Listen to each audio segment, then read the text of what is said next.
Every day that you wake up,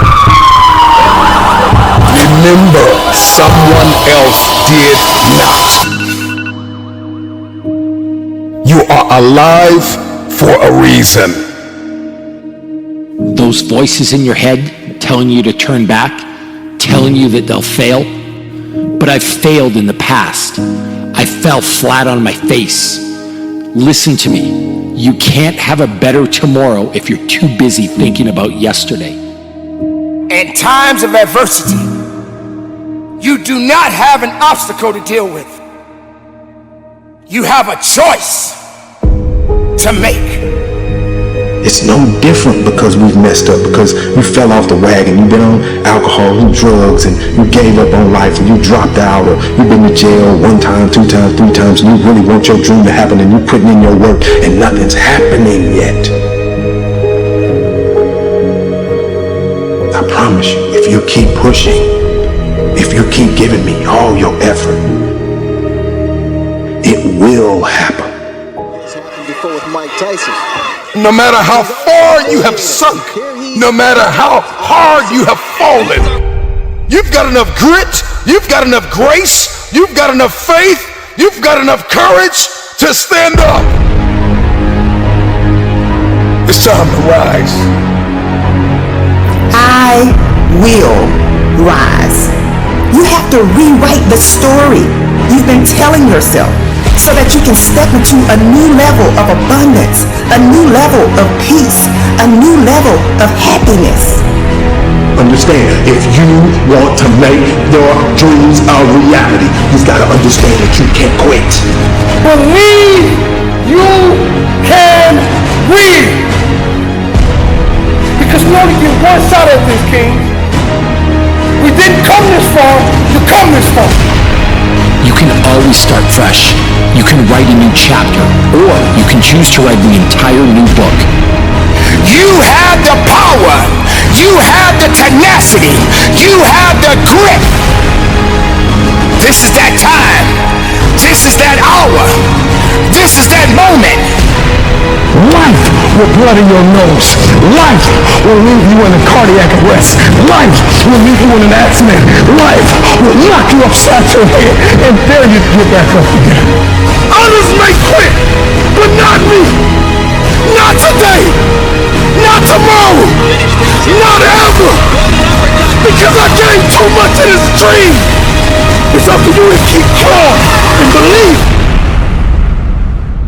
in your purpose. Go after that dream. Quit playing small. You were meant to do great things. It ain't about being beast mode. It's about life and death mode. Life is always giving you a test. Trying to give you a way out. Trying to give you an excuse not to show up. You gotta have the mentality to show up every fucking day of your life. No matter what life throws at you, it's our responsibility to show up to the Coliseum of life, prepared for fucking battle. I don't care what you're going through, what life's throwing at you. It's your responsibility to find your new 100%. A part of being a beast is the hunt. It's the hunt that they're excited about. They like to see the gazelles run. Then boom, they take off. Because real lions like to hunt. They love the process just as much as they love the prize. And some of y'all just want to score. You don't like the process. You're not in love with the process. Everybody want to be a beast. And so it's time to do what beasts do. You are a beast. Let others talk about how good you are, how strong you are, how fast you are, how smart you are, how successful you are. That's when you know you're a shark, when others are talking about you. It's about putting it on the line.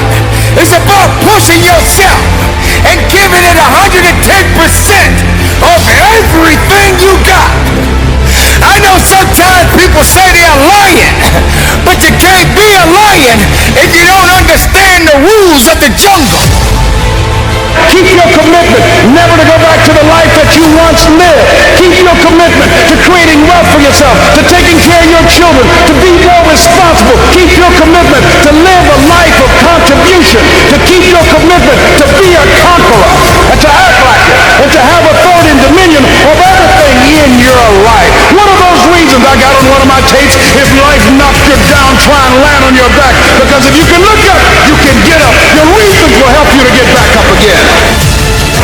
face no and rejection every day. But if you're hungry enough, the world will make a place for you. You're afraid of effort.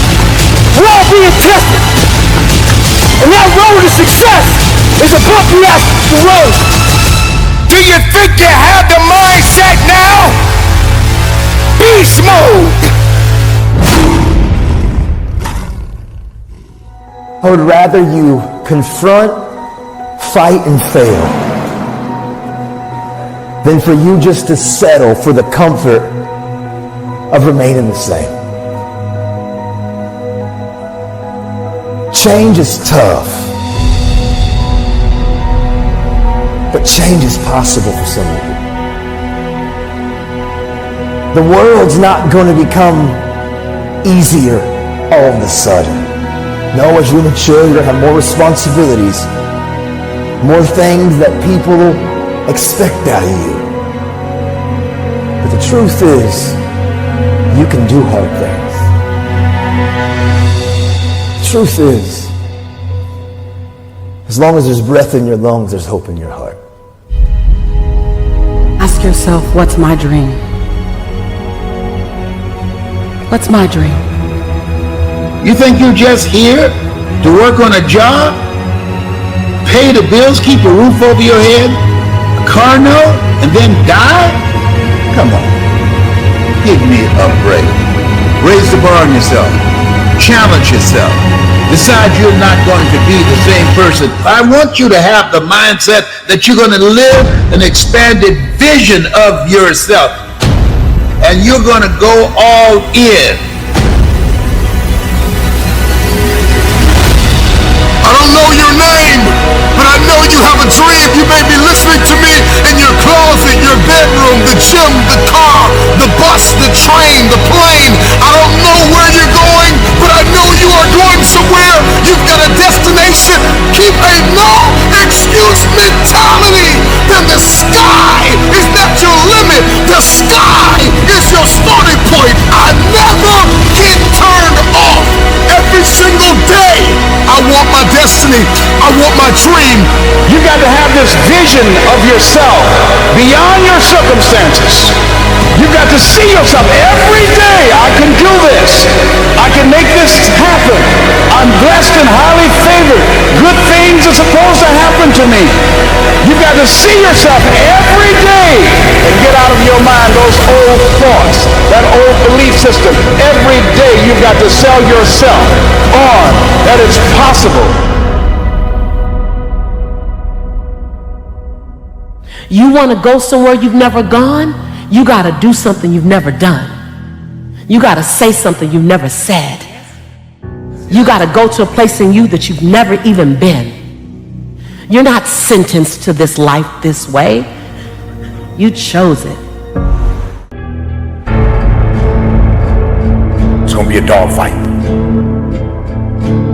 When you get tired of being coined the loser, being coined not enough, being overlooked and undervalued and underpaid, you got to get tired of that. When you get tired, that's when you win. Every single person that wins big, every single person that you look at, every single person that you're inspired by, every single person that you aspire to be like, they are going to win or they are going to die trying. There's somebody who is tired. Like when you come to the end of yourself, you got to get tired. Something inside of you that says snap. You got to get tired of being broke. It's going to be a dogfight.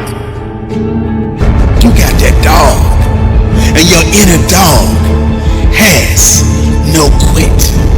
I love dealing with a dude who think because he come from money, he better than me. Let's go. Let's go. You got money, but do you got that dog? Yeah, you got money, you got privilege, but do you got that dog? Hey, do you got that stamina? So yeah, you might have something I don't have right now, but if I work hard, I can have what you have. You gotta smell blood. Once you get that scent like a hound dog, you get that scent. You see what is possible. You see what you are capable of. In the face of adversity, in the face of challenges, in the face of everybody that says you are not enough, you're not tall enough, you're not big enough, you're not wide enough, you're not fast enough. it's in that very moment that the dream's got to get bigger than the disappointment. It's got to get bigger, the dream. Once that dream gets bigger and you get a scent for that dream, you start to smell that dream. There's nothing on planet Earth that can stop you. You become armed and dangerous. You are the most dangerous individual on planet Earth. How do you keep that dog mentality? Guess what? A true dog mentality, I have a dog at home.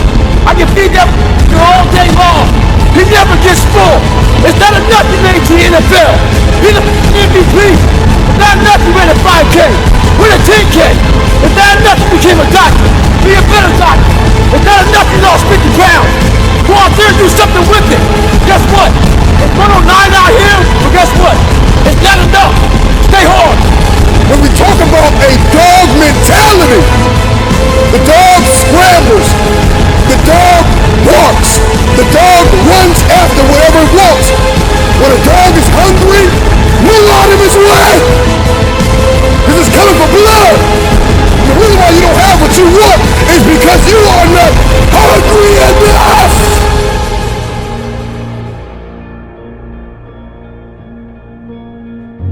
Better get some dog in you, or you ain't gonna make it. Judge a person not by what they accomplish, but what they had to overcome for their accomplishment. People that are hungry have zero excuses for not pursuing their dreams. And they come back again and again and again. They operate like Willie Jolly, who said that a setback is a setup for a comeback. I've got a saying, if life knocks you down, try and land on your back, because if you can look up, you can get up. You can get up. You can get up. You can get up.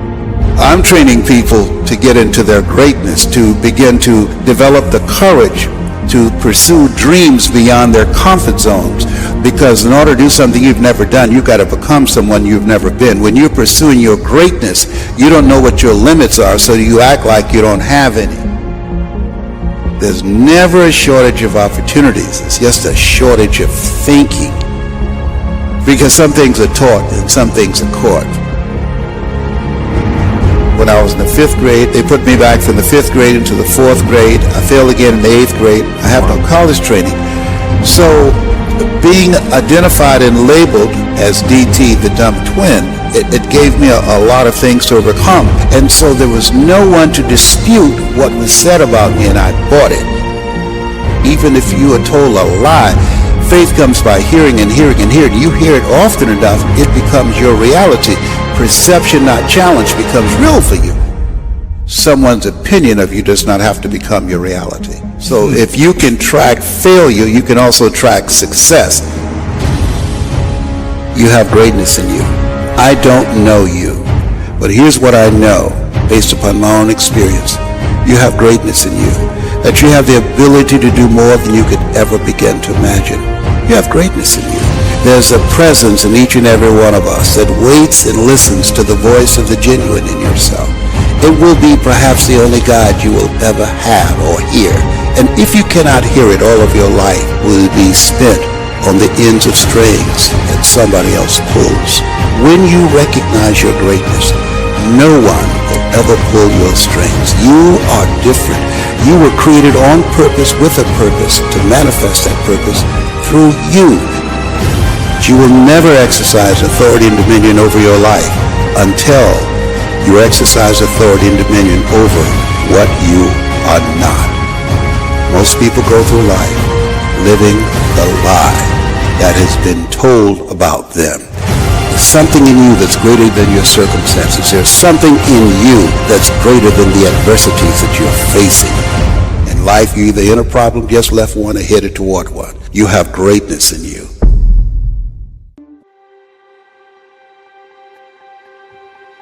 Run towards your dream.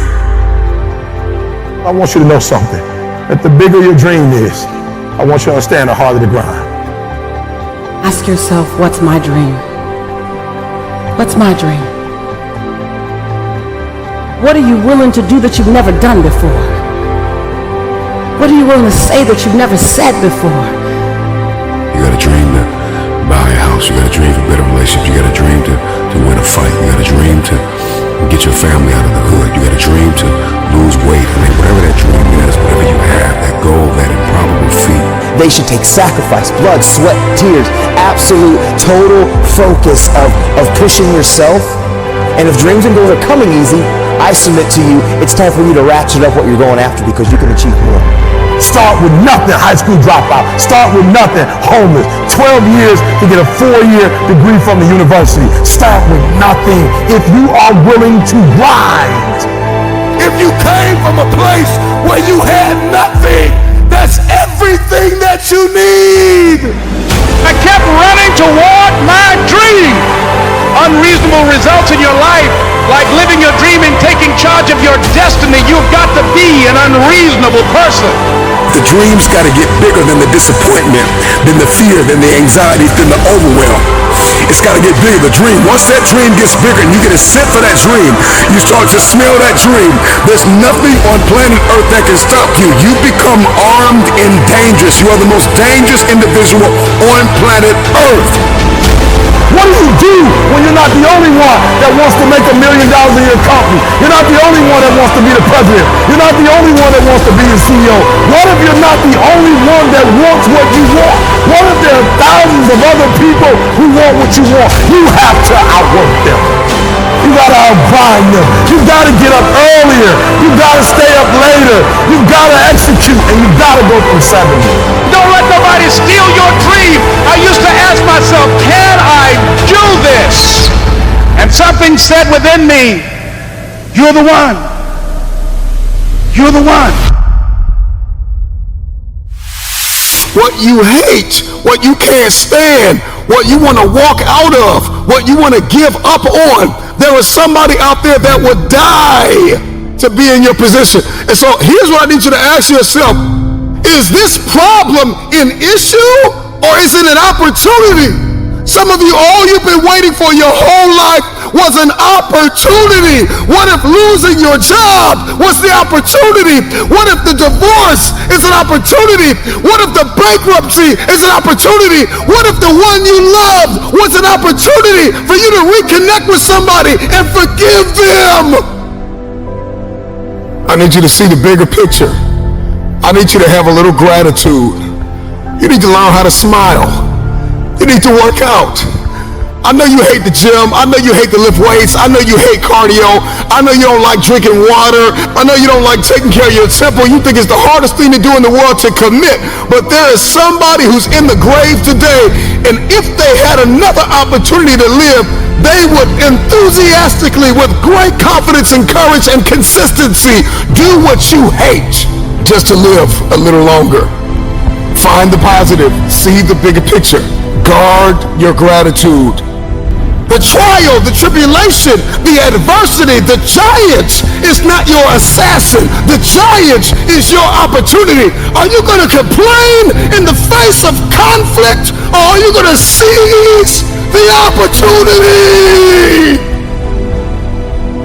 I don't care what it is that you're trying to achieve, what you're trying to accomplish, what you're trying to give, how you're trying to evolve, what you are looking to become. Everything rises and falls on your perspective.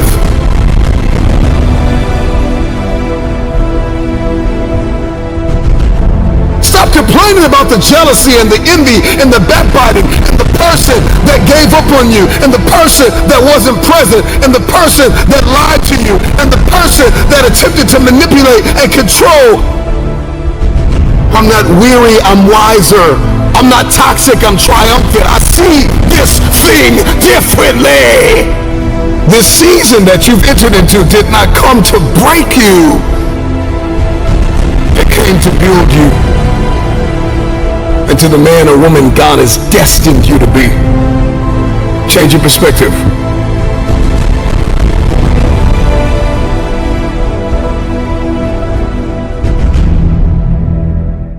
Everybody wants to be a beast until it's time to do what beasts do.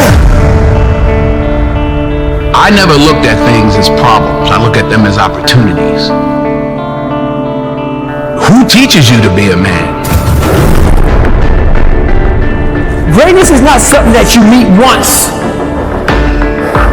It's something that you meet thousands of times in your life, and you don't reach it if you're not constantly in constant pursuit of greatness. The most powerful thing that we can be is ourselves. Dreams without goals are just dreams, and ultimately they fuel disappointment. Those times when you don't feel like working, but you do it anyway. That's the dream. It's not the destination, it's the journey.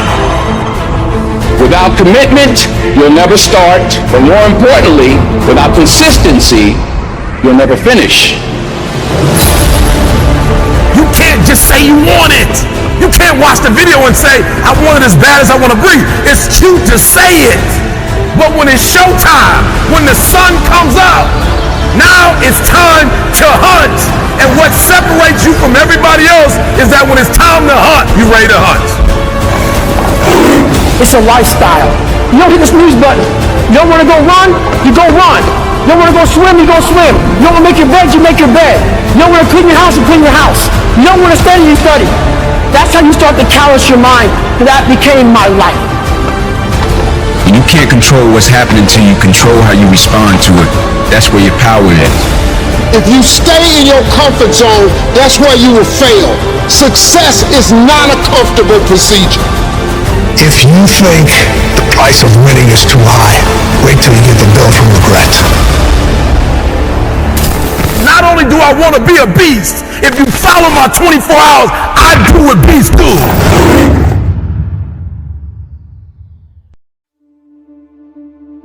Every day that you wake up, remember someone else did not. You are alive for a reason. Why on earth are you here? This is your day. You've got a window. You've got another 24 hours because you may not make it to tomorrow. And I'm just wondering what you're going to do with the day.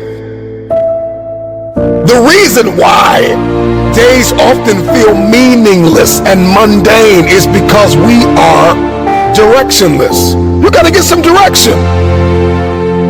I'm just wondering, what are you going to do in this next 24 hours that you did not do?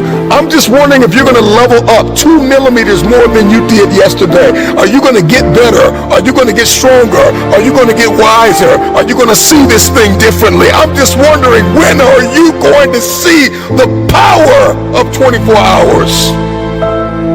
That you did not have to wake up, that God did not have to give you another opportunity to be here, another opportunity to forgive somebody, another opportunity to let it go, another opportunity to look up and get up. I'm just wondering, when are you going to seize the opportunity?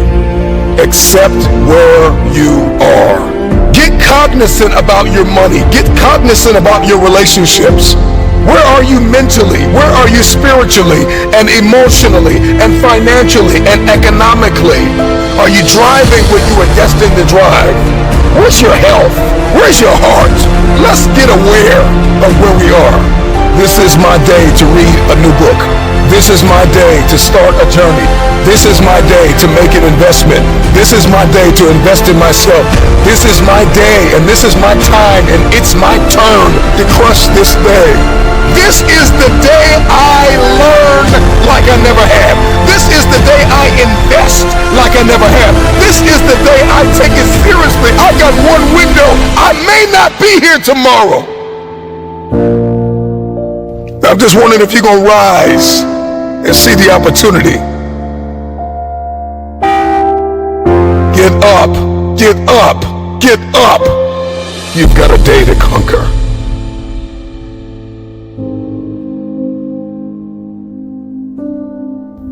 If the day's going to be good, I got to heal from the mistakes that were made yesterday. I've got to believe that I don't have to make the same mistakes.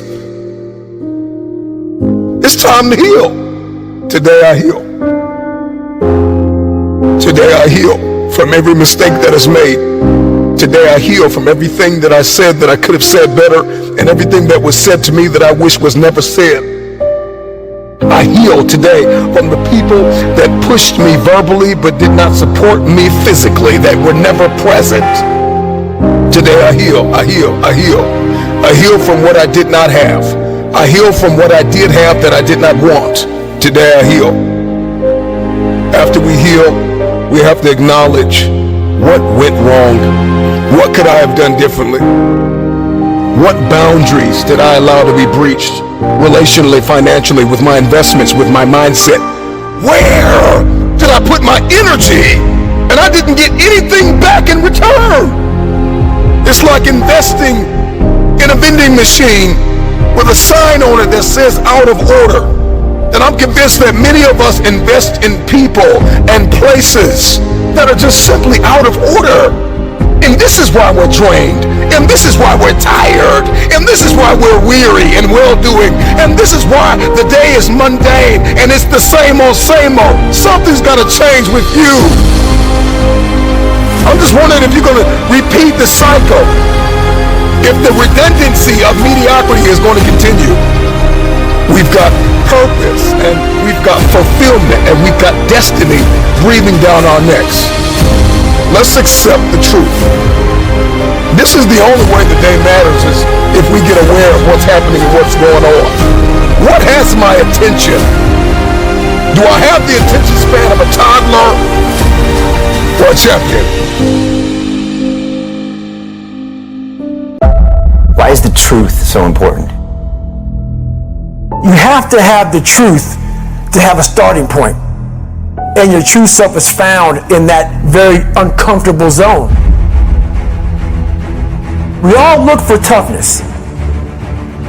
We all want it. But we look for it in a comfortable environment. You will not find toughness in a comfortable environment. Those of you who are listening to this, you will not find it. The only way you find it is to drown yourself in a position where you're just out of sorts, where you can't swim and you're drowning. When you're drowning. When you say, you know what, man? That. Once you come face to face with who you are, you have a starting point. It's in our head saying, you know what, man? Dude, you're not doing shit. You're wasting a bunch of percentage here. In this other 80% is suffering, pain, failure, self-doubt, darkness, and then a whole bunch of light. But to get to this light, you gotta go through all of this shit. You're not succeeding, you're not achieving. It's because you're afraid to go in that dark place to find yourself. You're setting goals you know you can reach. And when you do that, that fear, that insecurity, that doubt, that's where you grow. You must always set goals that you think you cannot achieve. And in there you get better. When that alarm clock goes off at 4 or 5 in the morning, your mind says no.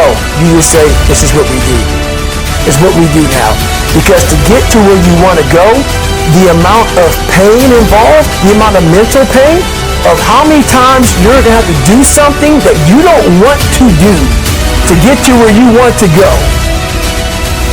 Every day, you must ask yourself, did I do enough?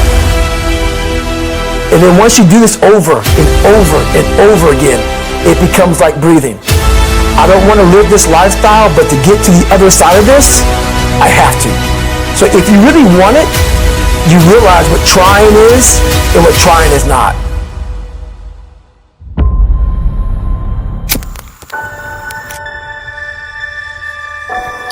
I know what it's like to be an underdog. I know what it's like to be laughed at. I know what it's like to have a dream and have no one believe in you.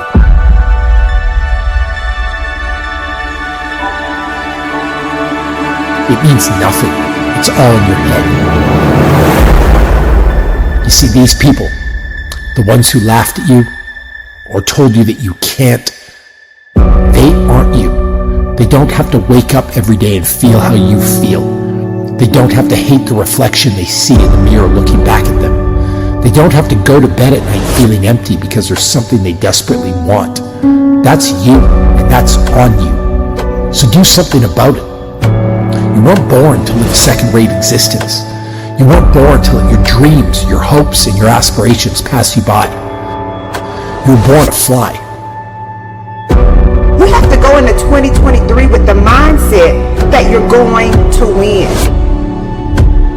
That no one and nothing, not even your fears, can stop you from becoming the person you desire to become.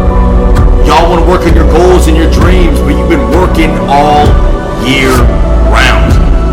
So now, even though your internal dialogue is screaming for you to grind for something more, you just want to rest. It's time to step into the shoes you were meant to wear. It comes to us as the people. We may not all think the same, but we all have the ability to come together in love. No more will we submit. No more will we say we're done. You're not done yet. Your life is still here. You won't accomplish your goals by living in that glass cage you built around you that limits you from realizing your potential. So take the hammer, smash the glass, jump off the cliff and build your wings on the way down. Learn to fly before you fall. The time is now, and you must follow through. I must take action. I must come up with a plan. I must execute that plan. I must give everything I have, and I cannot, will not stop until I achieve my goal. So get up. It's time to fight. Will it be easy? No, but nothing worth having ever came easily. Instead of the path of least resistance, I started choosing the path of most resistance to prepare myself for the journey that was coming my way. And you realize through hard work, you can outwork anybody. No matter how badass they are. It starts with yourself, man. You gotta start diving into those things that you are afraid of. You don't gain confidence by going to the spot that makes you feel good. It's gonna be a false reality. And the second life gives you that challenge, all you wanna do is go back to what gave you confidence. Is that happy spot? No. What gave me confidence was spending years at a kitchen table trying to learn how to read and write on my own. Realizing I can't learn the way you learn. I can't. But I can learn. What gives you confidence, not being afraid, is overcoming the fear. That's what gives me confidence, is facing these things, overcoming them. But maybe not overcoming them every day, but facing them. And facing them, and facing them. Pretty soon like this, you know what, man, this is where it's at. It's not in that comfort zone. It's in the discomfort zone is where my confidence is getting built. That's where it's getting built. Happiness, peace, enlightenment, it's all up here, man. It's all up here. It's all up here. You just gotta be willing to go and face it. And that's the hard part. The physical standard is not what they need to meet. It's a mental standard you must meet in life. That's how I live my life. I now know that there is no cap on the human mind. There's no cap. We cap it ourselves. And most people quit. I had just started. And when you take that mindset and you learn to flip that around, that's what made me powerful. And my body followed. And so I said, I want to do this. I'm going to give myself a challenge every single day until the fear goes away. That's right. And I feel like that's what more of us should be doing. I'm hearing that that's what how you live your life. That's all it is, man. And it helps me feel so much more confident. When you overcome that fear of saying this doesn't have control over me anymore, that's right. It's like you can be at so much more peace. A lot of us speak in hollow words. I used to speak in hollow words. I don't do it anymore. Everything that comes out of my mouth has substance. It's real. We all have these feelings in our bodies, in our minds, in our souls. I act on mine. A lot of us who are afraid of something, we allow our minds to choose the path of least resistance, so we go a different route. And I'm afraid of something that's telling me you must do that. Life is one big mind game, and you're playing it with yourself. You cannot lose perspective of where you've come in life.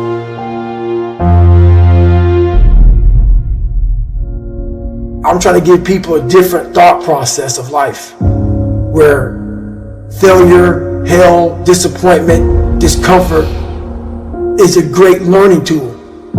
And many people don't understand that, but it's these few moments in life that you have. Like for me, I always talk about it. Rocky 1, round 14. That 1 2-minute and 13-second clip of Rocky getting up when Apollo knocked him down. That one clip, when I was going through a very bad time in my life, I saw what I wanted to be. And it wasn't a guy that won. It wasn't a guy that won everything he did. It was a guy that kept getting up after being knocked down. So I realized if that 2 minutes and 13 seconds changed my life, that's all it was. I saw something that I needed to be in the world I was living in.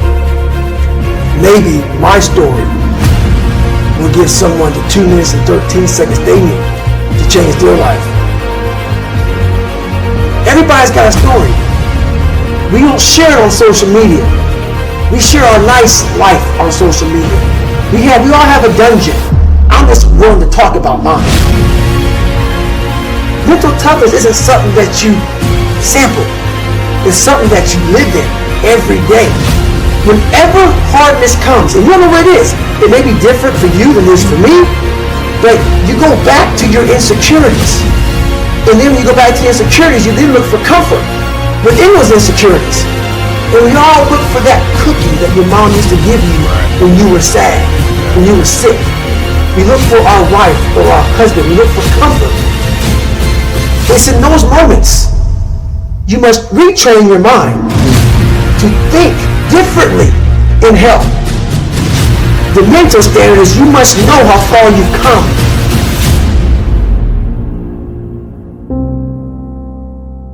I walk in a room now and I know the hours and years and decades I put into David Goggins. That's something, it's not on the wall. It's not a trophy on the wall. It's not a medal on your neck. I don't care how you perceive David Goggins, because through my journey, I figured out the one piece I was missing. I thought it was cars. I thought it was women. I thought it was money. I thought it was everything. The one piece I was missing was me having the courage to face myself. Where I got my work ethic from was the hours I had to spend learning this. When you sit down and you're not smart, and you have a disability, and you still want to be in the top of your class, I didn't want to just get by. When I realized that I can learn through hard work, and I can beat the valedictorian in school, but I got put in 10 hours more a day than he does. You know what kind of strength comes from that? When you're sitting down and that guy, that valedictorian studied for an hour, and you know I caught you. I have the work ethic to catch you. That's where David Goggins got really invented. Was at a kitchen table with 20 spiral notebooks that were empty, and then they were full. And when you can go through that, that's what happened in my storage unit. You go through these spiral notebooks of your life, and you realize this is how I learned. This is unbelievable. It wasn't until I got real sick and my life got real quiet. I went from running 205 miles in 39 hours to I couldn't get out of bed. My life was taken from me. And that's when I realized I hadn't taken time to think about what I'd done in my life. I'd done all these things, but there was no finish line. I finished a race of life, and I wouldn't even receive my medal. I'd go on. I'd get in the car and I'd go. When I started figuring out life, that I was leaving so much in the tank, once I realized, my God, man, I was this dumb, fat kid being bullied, and now I'm a 180-pound person, lost 106 pounds in less than 3 months. Learn to read, learn to do this, learn to do that. I was like, I need more.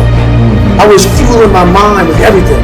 I never took time to say, my God, you came from this hell and you're here. I had come 8,000 miles from where I started. But if you never know that, you're still in the $7 a month place. So it's that quiet place. It's that place by yourself. It's those hours and years and decades by yourself in the grip of life. When life has you by the throat and choking you out, and you're sitting there calm because you're trying to figure it out. You're not panicking.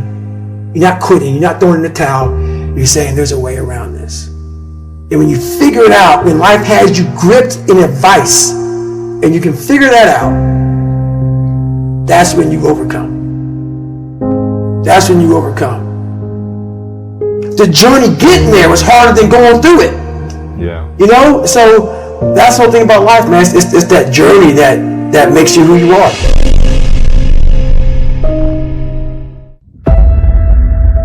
Today we gotta ghost everyone. Anyone that ever doubted us. Anyone that ever lied to us and told us that they believe in our vision. We gotta reset. We live in a culture of busyness, distraction, and noise. And sometimes the only way something's going to change is if we disappear. We gotta focus on the reason why we started everything. Why we woke up early in the morning to grind. Why we cried those tears. When we wanted the world to say yes, but everyone continued to say no. You see, you gotta forget about the doubters. Can you unplug from people's ideas, from people's agendas, from people's viewpoints and perspective of you and life? Can you unplug? Forget about the doubters that told you that you didn't have what it takes to be the greatest. You gotta reset. What if you could just shut out every distraction? What if you could just shut out the world for just a season and focus on you? You have to disappear and put the work in and come back and shock everybody that doubted you.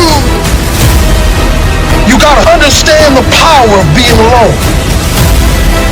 Let's go back into the darkness where all the greatness was created, where all the motivation was created. Let's get back to the beginning.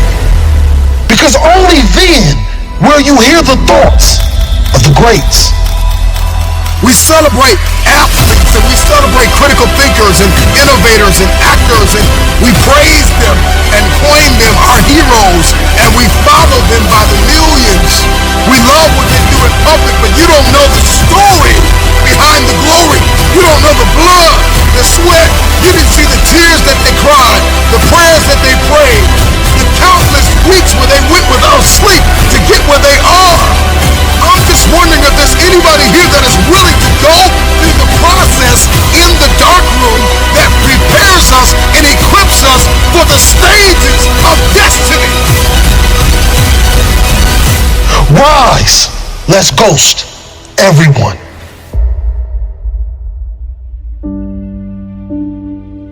You gotta get back to that child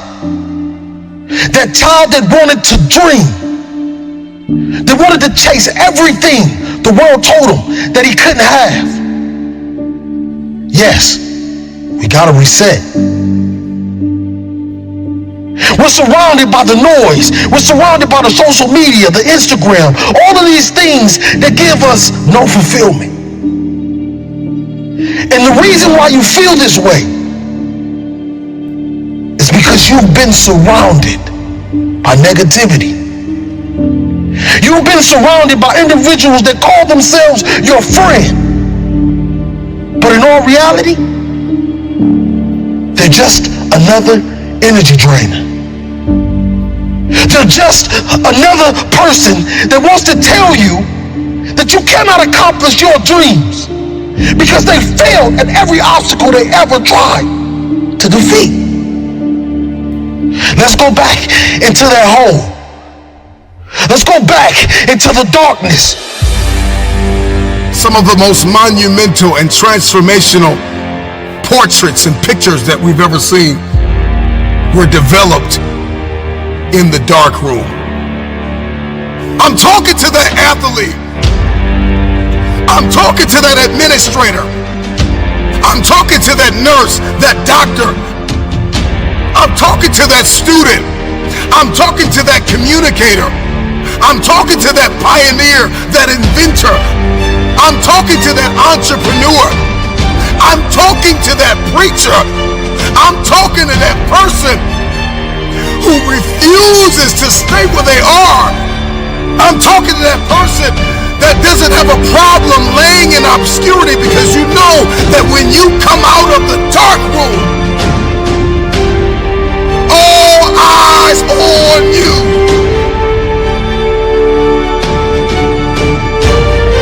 Rise from that ghost state, a new man and a new woman on its journey to greatness. Why are you here? What is your destiny?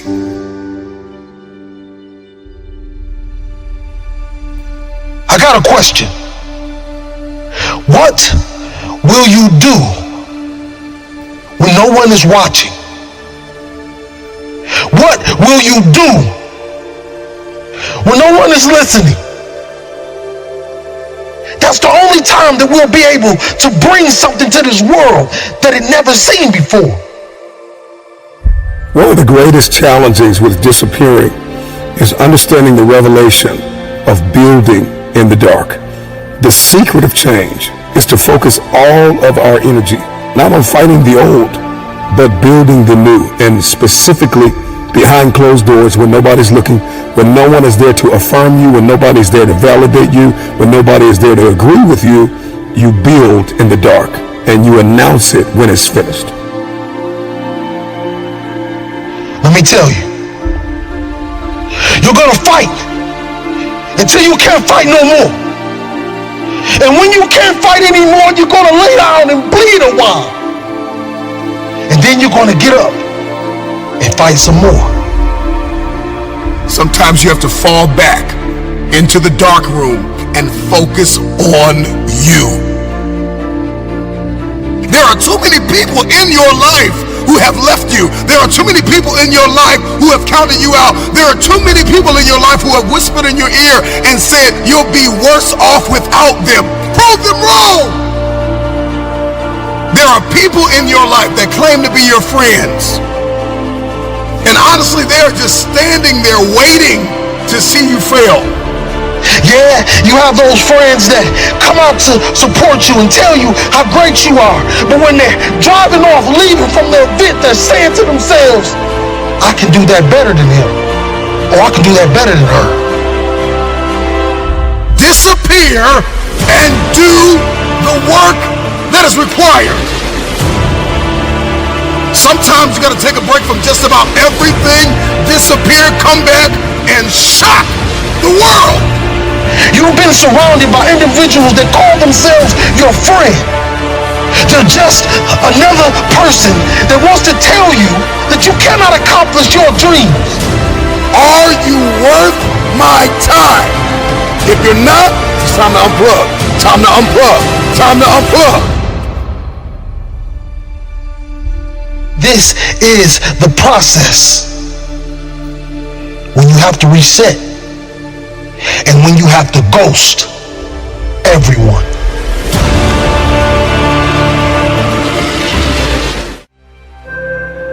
In order to achieve greatness, you must first believe you can.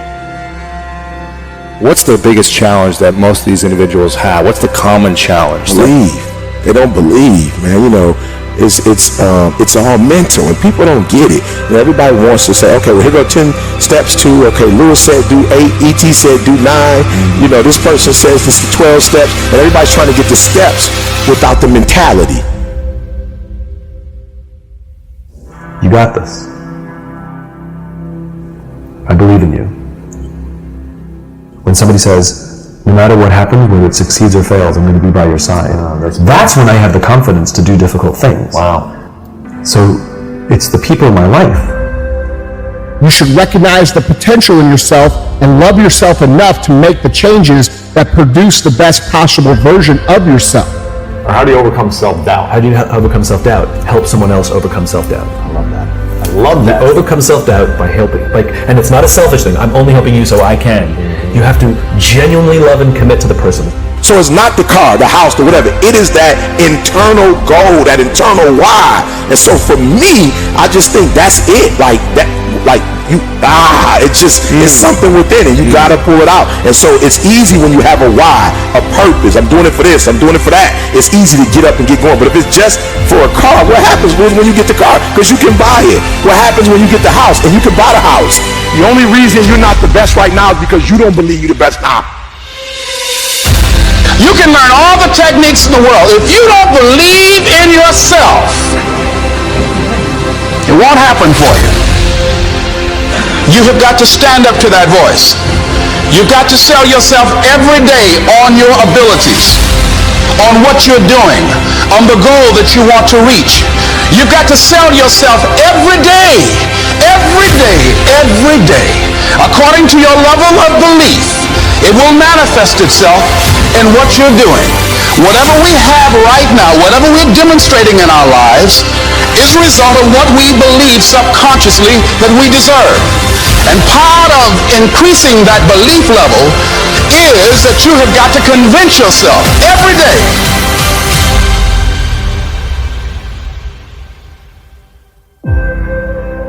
I believe I'm the best there is. I ain't apologizing for it to anybody. I think I'm the best thing since sliced bread. If you can't do it, you scratch, claw, and even die trying.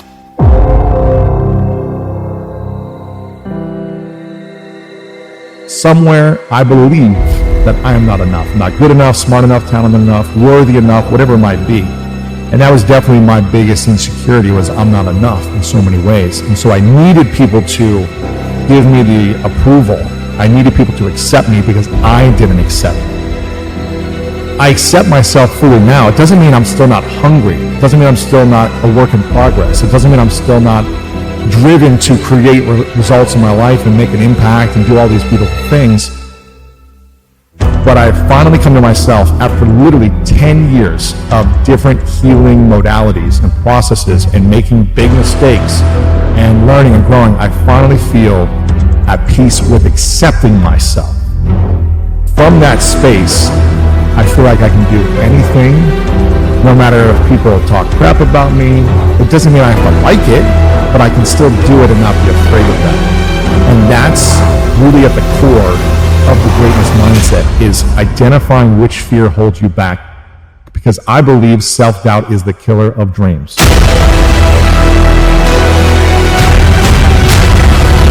Once you start questioning yourself, you already lost.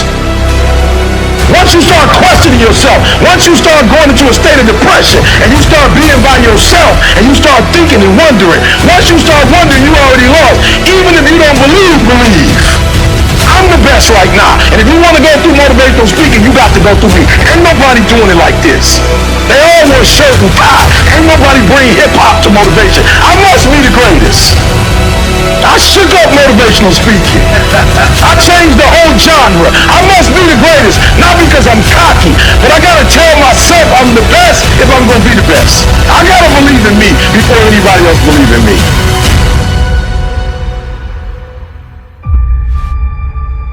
On Christmas morning, when I unwrap my camera, I actually don't believe in my ability.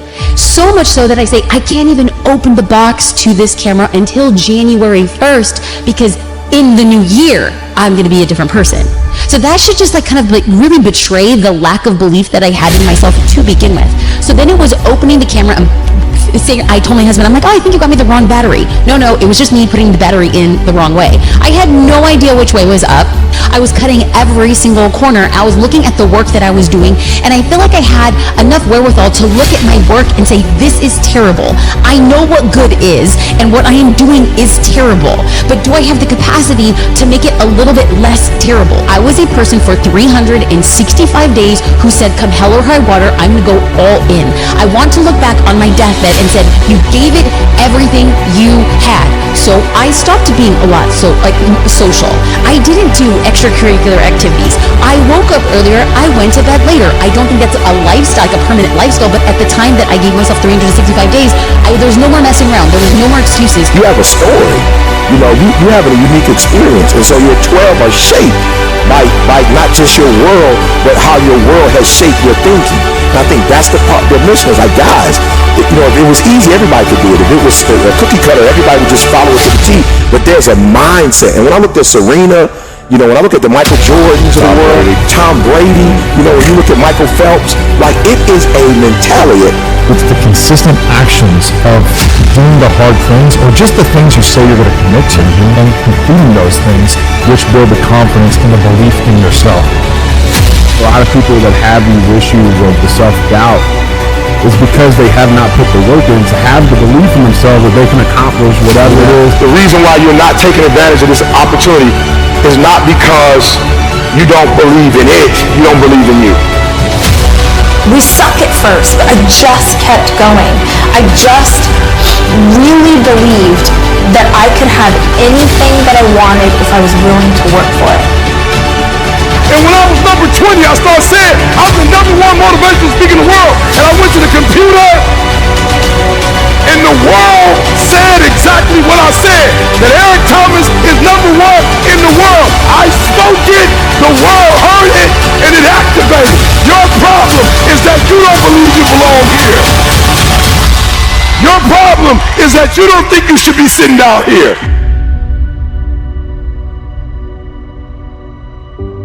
Listen to me very closely. If I had one message to leave you with that's a game changer, is you need to start to believe. And I, for one, I can tell you, in my own experience, my own self-confidence, 100% comes from the relationships that I have. It's not some deep internal fortitude. In order to achieve greatness, you must first believe you can.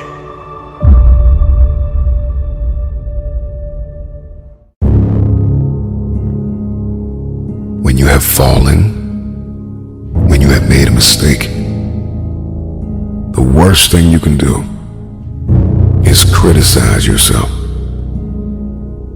At the end of the day, life can be very painful. We can experience loss and worry and the insomnia of reoccurring heartbreak and hardships. It is inevitable. It is self-compassion that gives us the power to face our failures, to face our fears, to face our insecurities, to face what we don't like about ourselves and come out on top. When you're down, find a way to get up. I've been there. I go through it like anybody else. But I have a job to do in this world, and so do you. The real challenge of growth, mentally, emotionally, and spiritually, comes when you get knocked down. How you handle it, that's where the growth takes place. Evaluate where you are. Look at it, assess yourself. Assess yourself and assess the situation. What brought you there? What role did you play? All of us are self-made, but only the successful will admit it. If you want to begin to move, you've got to clear your mind of all the unnecessary luggage and baggage that's weighing us down.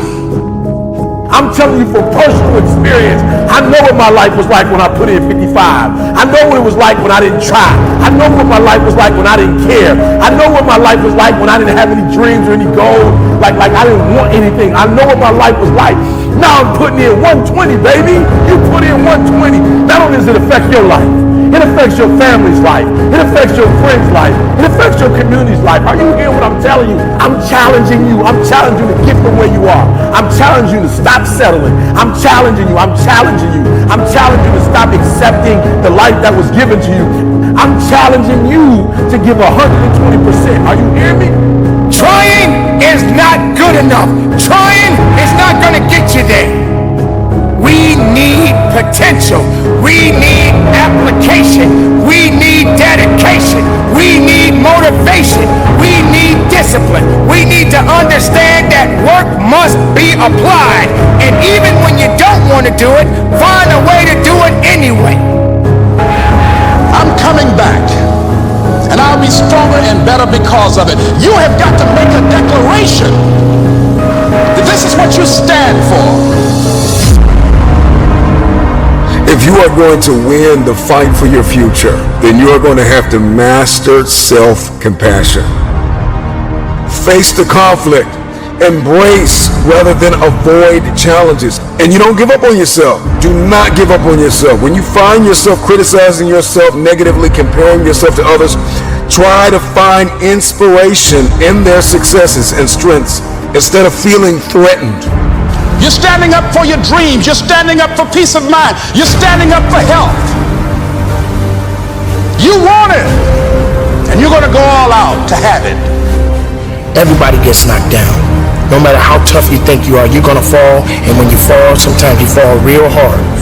But that ground is a hard surface, and I'm gonna tell you something, it ain't gonna move because you're laying on it. So you need to rise up, and you need to rise above it, and you need to start moving. Sometimes you have to back up and go within and pray and meditate and recharge your batteries. Go away, clear your head, and then come back and look at it from a different vantage point. Don't operate while you're under the spell or the effect of what's going on. Stop half doing stuff. Stop putting forth 50% effort, 60%. Look, stop. Do it right or just don't do it at all. Are you hearing me? Do it right. There's a lot of people walking around today, they have unchecked rage, unchecked aggression, unchecked anxiety, fear, insecurity. You're going to have to care enough about yourself to face it and find a resolve. You got to find out what's the next things you need to be doing. How are you going to push it to that level and go beyond it? How are you going to maximize your time? How much energy are you going to put into this craft? Everything you have, everything you are, everything you do, like it's 78. And what I need you to do is I need you to look at yourself in the mirror and say, come on, quit, stop playing. I deserve to see what my life would look like if I gave 120%. Stay dedicated. You got to keep on pushing forward. You got to keep on fighting the good fight.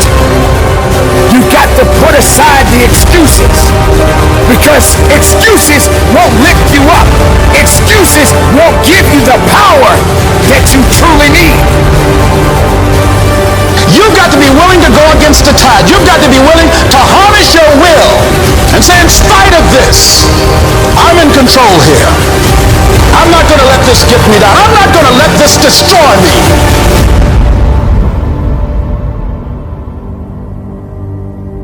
When you get knocked down, how long are you going to stay down? When you lose your job, when you lose that loved one, regardless if it's your husband, your wife, your child, whatever it is, do you have the ability to go through the hurt and the pain of that loss? Regardless of what you're going through, the best time you know that you are strong is when you're at the weakest point of your life. I want you to see yourself in your mind's eye and say to yourself, I love myself unconditionally, and I forgive myself. If I knew better, I would have done better. To win the war for your future, then you are going to have to master the muscle of self-compassion. When you are so far down that hole, you looking up and you don't see no light, but yet you know there's an end to this darkness. That's when you'll find out just how strong you really are. Just keep moving forward. If you think that you're going through something so bad right now, wait until tomorrow if tomorrow comes for you. Look at the person next to you. Look at people all over the world if you ever come in contact with certain individuals. And ask yourself, are they going through a lot more than what I'm going through? Because honestly, there are always going to be people that are going through a lot more than you're going through right now. Remember the past, but do not live in the past. Every mistake you have made up until this very moment, forgive yourself. With forgiveness comes freedom. You're going to have people to do things to you. Things are going to happen to you. And the most important thing to do is to harness your will and let it go and move so you can grow, so you can get on with your life. It doesn't matter about what happens to you. What matters is, what are you going to do about it? This is a process, and you have to hurt just a little bit so you can understand what it means to be strong. So don't give up on your hopes. Don't give up on your dreams. Don't give up on yourself. One of the most important lessons in life that you should know is to remember to have an attitude of gratitude, of humility. Understand where the gift comes from. It's not mine, it's been given to me. Use what I have, use what you have to help others. You know, on your last day, you can't take it with you, but you can leave it here. I don't care what you're going through, what life's throwing at you. It's your responsibility to find your new 100%. You write the story of your life. No one can write your financial story. No one can write your spiritual story. No one can write your emotional story but you. Your life has value. Your words carry weight. And when you allow your actions to follow your words, you change things around you. This is who you are. This is the very fiber of the person that I'm talking to in this room. You know, take advantage of the opportunity that you have at this age and the people that you know to build your life resume. It's what I talk about all the time. You know, it's like you have the work resume. So what?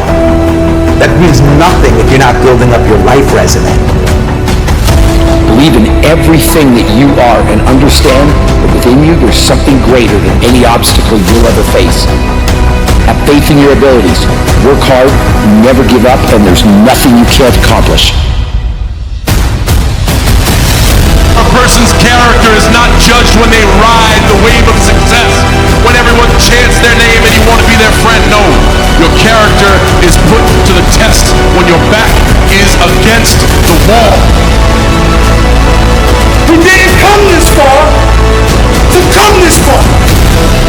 We came here to be taken. It's about putting it on the line. It's about pushing yourself and giving it 110% of everything you got. You simply have to give it everything you have to get it. You need to shut down all negativity. You will follow me and you will write your word. You don't want this enough. My life on the line. You hear me? Get your life on the line today. Everything on the line.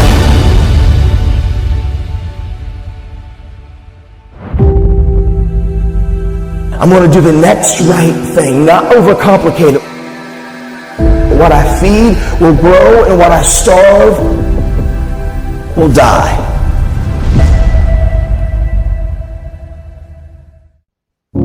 If you are alive,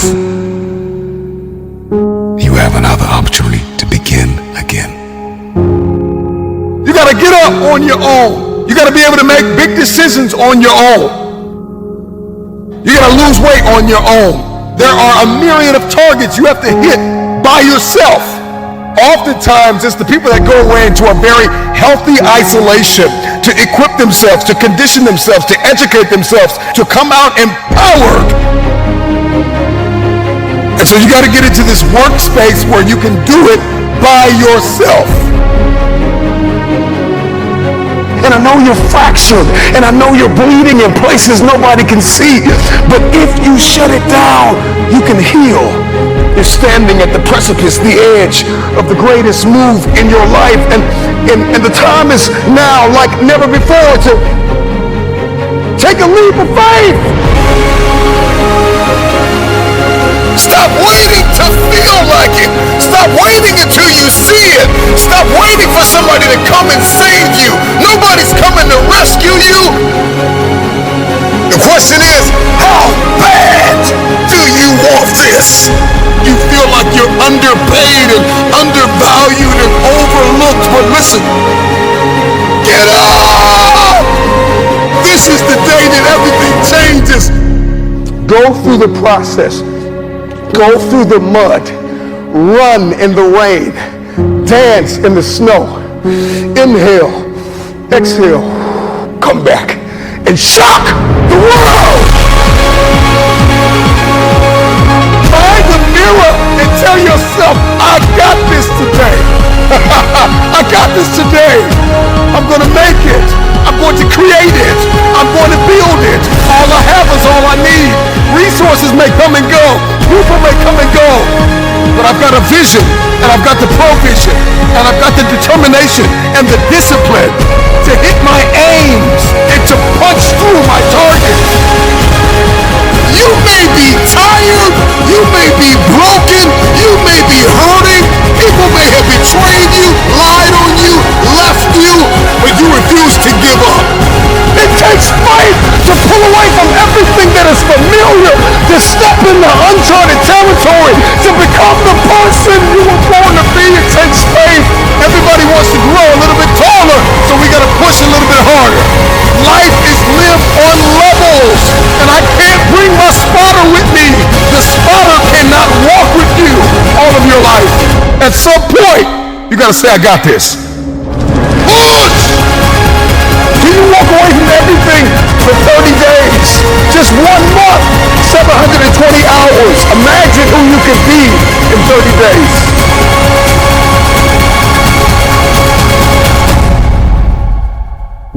You got one life to live.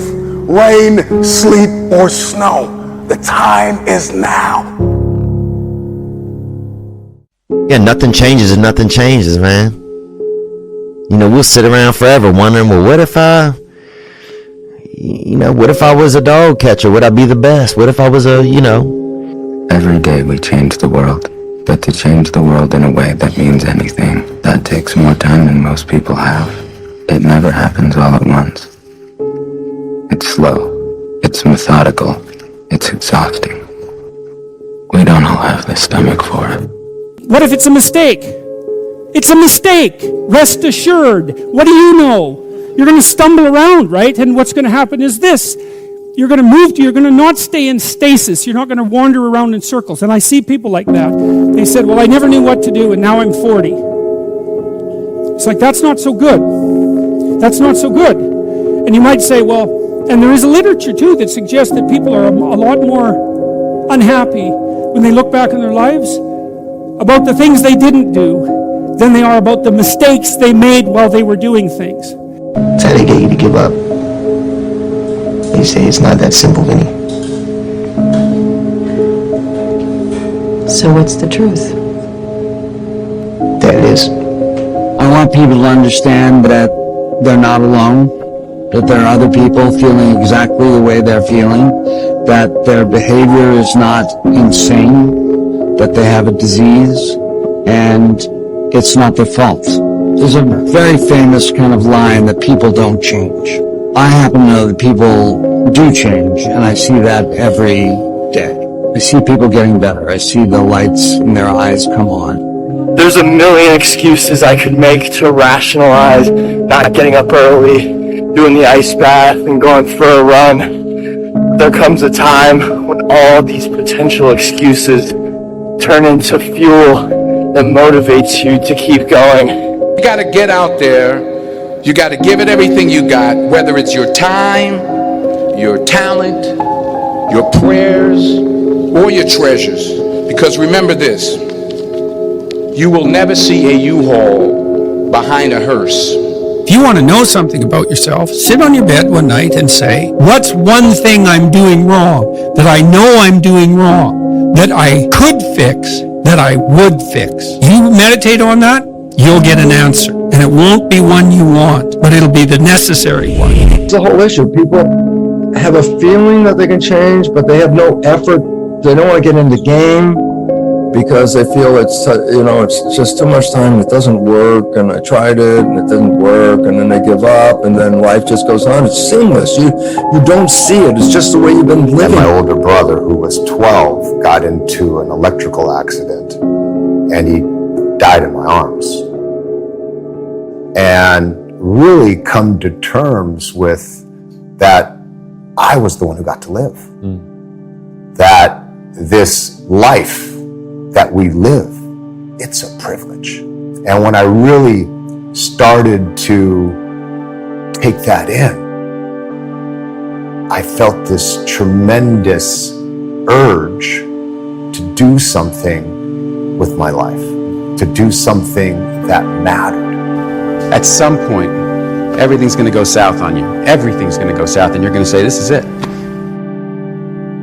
This is how I end. Now, you can either accept that, or you can get to work. You can't stop. You can't quit. You can't say, I'm a failure. You're not a failure. You're not. You're a wonderful, strong, intelligent youngster. Take advantage of that. Trust in God. Trust in yourself. Until you say, yeah, you know what, I'm going to take action. Nothing changes if nothing changes, man. And I'm not preaching at you. I'm just, I just want to remind you, because, I've spent a lot of time in my life sitting around wanting things to change. And not being able to make them change, and not thinking I could. And I wish somebody had told me that earlier sometimes. That in order for something to change, there needs to be change. You cannot stand still, because the world moves away from you if you stand still. And there's no stasis, there's only backwards. And so if you're not moving forwards, then you're moving backwards. How much harder will you work in this offseason now to get back to the championship? I'll push myself to exhaustion. Kobe, we thank you for your time. I feel like we sort of focus on right ways and wrong ways too much, and I think it's in a sense sort of scary to just be born and live life, and I understand the idea of kind of grasping onto a particular thought of wanting to kind of feel like you somehow have a handle on the unknown, but you know what, the unknown is the unknown. Every time you have changed, you feel pain. You stepped out of one relationship to another and you feel pain. You leave one neighborhood to another and you feel pain. You go from one job to another and you feel the fire of transition. See change as growth. See change as transformation. See change as evolution. See change as necessary. See change as critical. See change as inevitable. Do something. Stop being scared if you have not jumped on the bandwagon of doing exactly what the you want to do, which is skiing for the next 3 years or working at a job that's not what your parents want or what society wants. Do something. Stop being scared. And so enough parents, the kid that's sitting right now at a desk and saw this in a feed and you hate your job, enough. Stand up, get the out of here, and do you. Live your life. You got one life.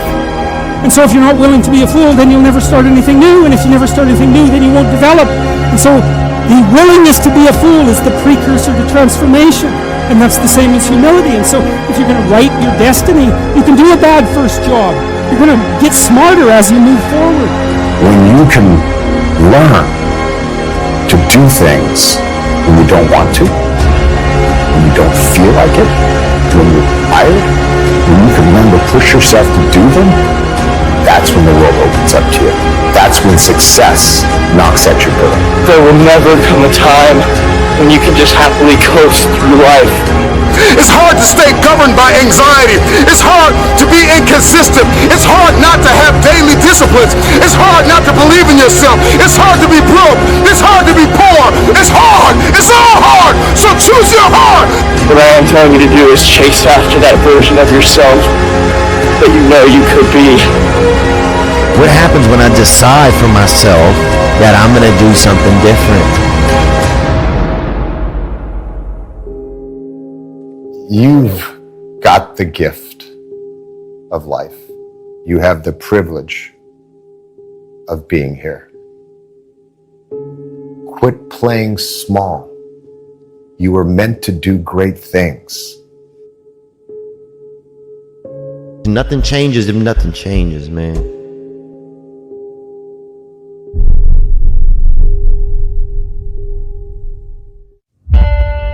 I need to constantly remind myself over and over again, I am not yet where I want to be. But I know I'll get there.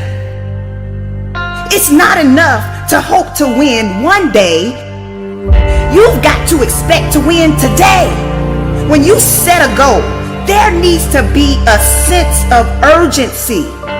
See, we don't have the courage, and that's what it takes, courage. It takes guts to do that which you know you need to do. If you don't have the courage to act, life many times will move on you and make you act. Life will whoop your butt so bad. You will be so miserable, you will catch so much hell, you say, yes, I will do it. What do you want me to do? Take me. That dream is not going to wait and say, take a breather. It's going to say, come catch me. Catch me if you can. If only I'd taken the chance. They didn't start a business. They didn't ask that crush out for a date. They didn't travel. They had an opportunity at one point in their life to do something beyond play it safe. They chose not to do that, and now they regret it. Many of us don't do the things that we want to do and don't act because of lack of self-confidence. We don't believe enough in ourselves. Believe in everything that you are and understand that within you there's something greater than any obstacle you'll ever face. Have faith in your abilities. Work hard, never give up, and there's nothing you can't accomplish. It's all on you. If you fail, it's because you stop running. If you fail, it's because you stop grinding. You stop caring. You stop working. You stop working for that dream that dangles in your face. The gift that God left you. Don't be the person that forget to open your gift. Because that dream has everything you need in it. That dream is the road that will lead to your paradise. Regret hurts. There's no question about that. But here's the thing. Regret also instructs, and you can't have one without the other. So if you avoid the pain, you don't get any of the learning. So what you have to do is be able to process that pain. And I think there's a way for us to do that, to take our regrets, use them as signals. You, my friends, are going to get there. You are going to get that promotion. You are going to complete that marathon, and you are going to run for your life. Not only can you create your life, you can recreate it.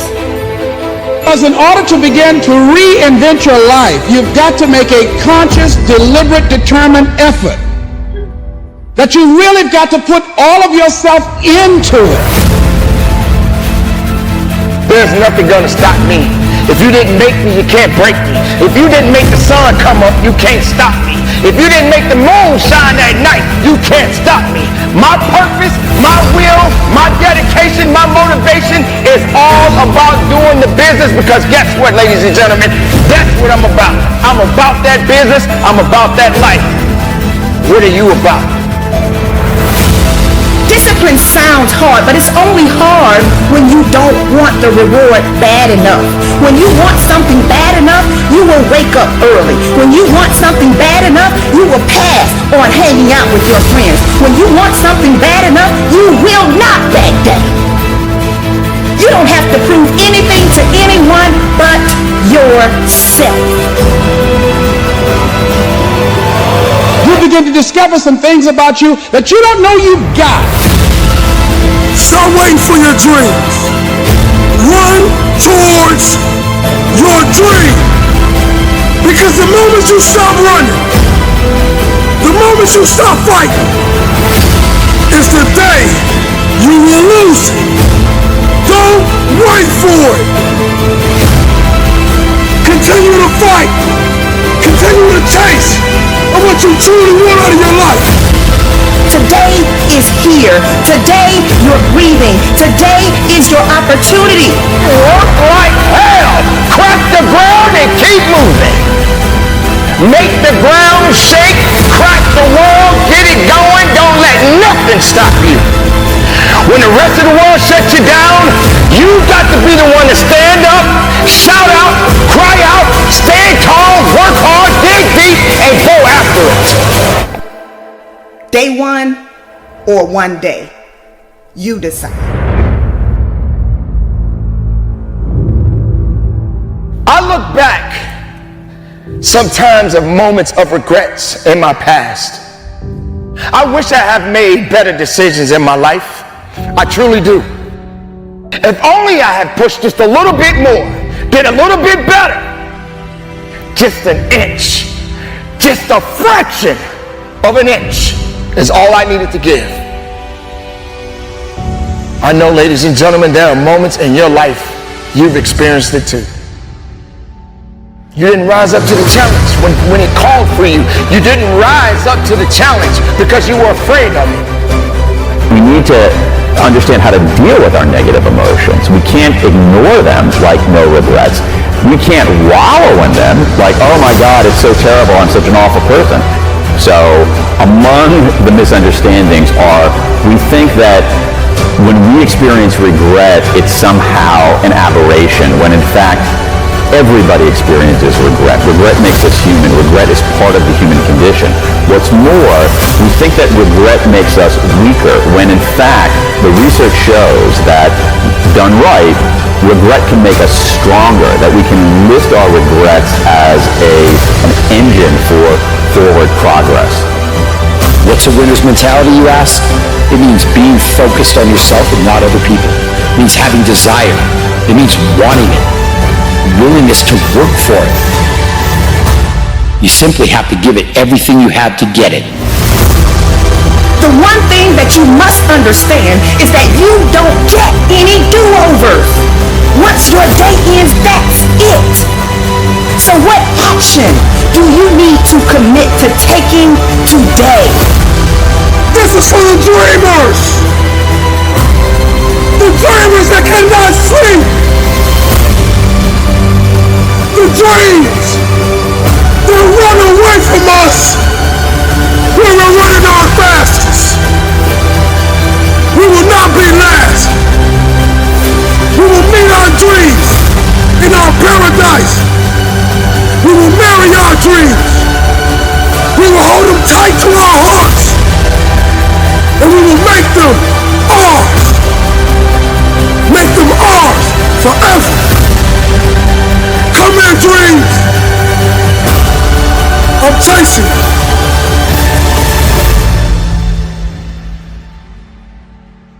So you're better off just making decisions for fundamental reasons, doing things you care about that are meaningful and that contribute, and being alert to opportunity along the way, recognizing that the path is not a path, it's the opposite of a line. It's a messy, three-dimensional squiggle. I need to constantly remind myself I'm not yet where I want to be, but I know I'll get there. I'm the best ever. There's no one that can match me. I'm the most brutal and vicious and most ruthless champion there's ever been. They're gonna fear me. You have to be the champion before you become the champion, so that means lifestyle. You have to be him before you become him. You gotta be him before you become him. That's how it starts. You look at somebody, I wanna be like him. You don't say, hey, I'm a bad motherfucker. I want to fight everybody out here. Nobody's going to kick my ass. You see somebody and say, hey, I might want to do that. Well, greatness is when you make your delusions your reality. Nothing's impossible for somebody who's going to try. If you're going to try, it's capable of being done. Well, you'd fight Tyson Fury. Yeah, I'll fight a lion if the price is right. My whole objective is your total surrender, your total domination. I'm gonna destroy you. That's why Rogan said when he watched you, you were intimidating. Your rage is a very unique rage. So that's their fault to be intimidating. How you gonna let somebody scare you for something you worked for? I respect a person who's willing to die for what he truly wants. Ali has the will to win like nobody that ever lived in boxing. Then he believed he projected to his opponent. Really look at how did Ali beat George Foreman? How does Ali beat Sonny Liston? How do you beat these guys? How did he even beat Joe Frazier? Fighting the way he fights. He beat them because he refused to lose.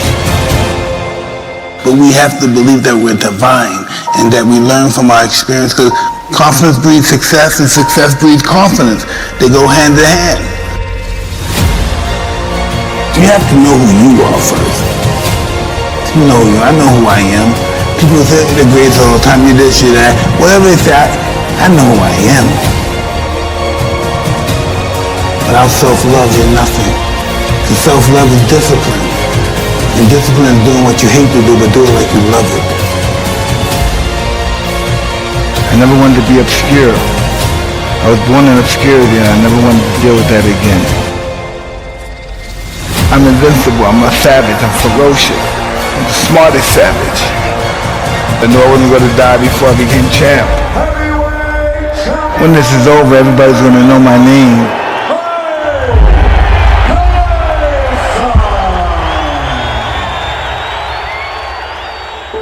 Did you ever fight somebody that you were like, that they got you? Was there ever a kid that got you or no? Absolutely.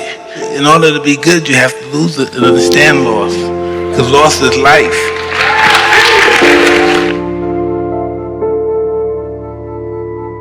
Adversity make the strong stronger or the weak weaker.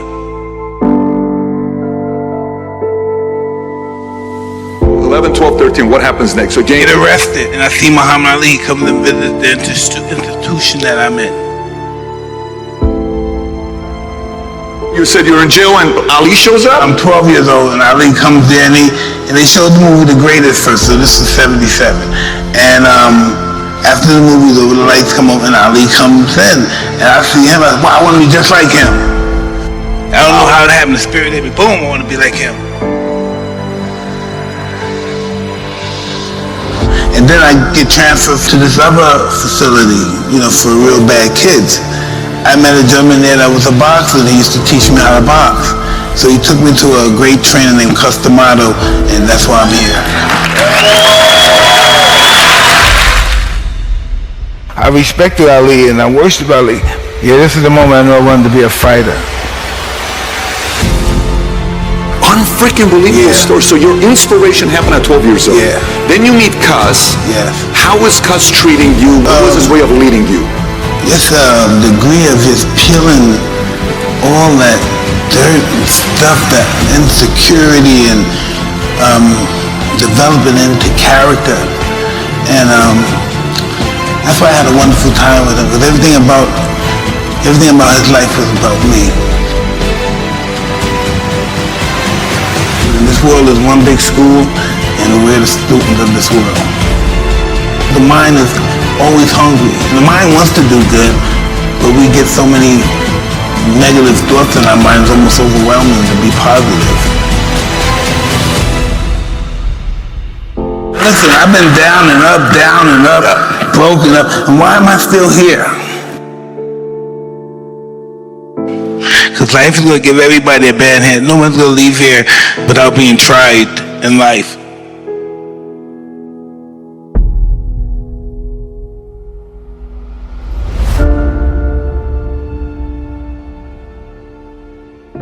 So inspiration. So is that what got you to be willing to be disciplined to get what you want, like to become a champion? At 14 years old, I'm willing to do everything it takes to be a champion? Absolutely. And then I had Cus over there telling me why should he have it? That's one thing I never had in my life, because I always got picked on, and I never had jealousy or enviness about anything. And Cus possessed that, and he was telling me, why should he have all that money and you don't? Why do you believe that he's better than you? Why do you think he should have all that money and you don't? And he was really serious about it. And that was the competition shit. That's it right there, breathing that stuff right in. Why should he have it and he's not better than you? How did you handle that when he told you that, 14? Would it piss you off? Were you like, I'm gonna go train to whoop his ass and get there one day? What was your response to it? He said one day, this guy knew how to really get in my head. He said, man, you're fighting good, but I wish you were bigger. He said, I wish you were like Kenny Norton, Mike Weaver, because they had big bodies and they could intimidate somebody. And that hurt my feelings. I said, I make sure the whole world will be afraid of me. He trained me to be totally ferocious in the ring and out. Yeah, and that's what I was. That's what I was, yeah. Push yourself more. You push yourself when you sometimes you have to submit to yourself. I'm doing everything. First thing in the morning, 3 in the morning, do your 4 miles, come back in. 3 in the morning? Yeah. Do your 4 miles, come back in, do your body exercise and all that stuff.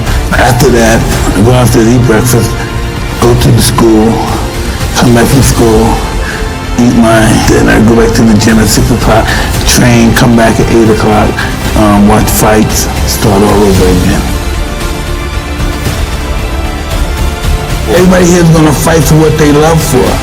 Even if they never had a fist fight in their life, they're gonna fight.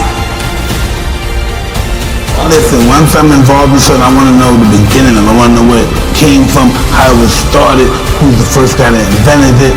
That's just how my mind works. How could these guys even dare fight me? How dare you even think that you could beat me? And you sound like a mathematician when you're talking about the art of boxing. I was born for it. There's nothing I would do unless I have a possibility of being humiliated. Because when I succeed, I truly succeed. I was bred to climb high and high into the sky and tumble down. I am truly grateful that I found my wings before I hit the ground.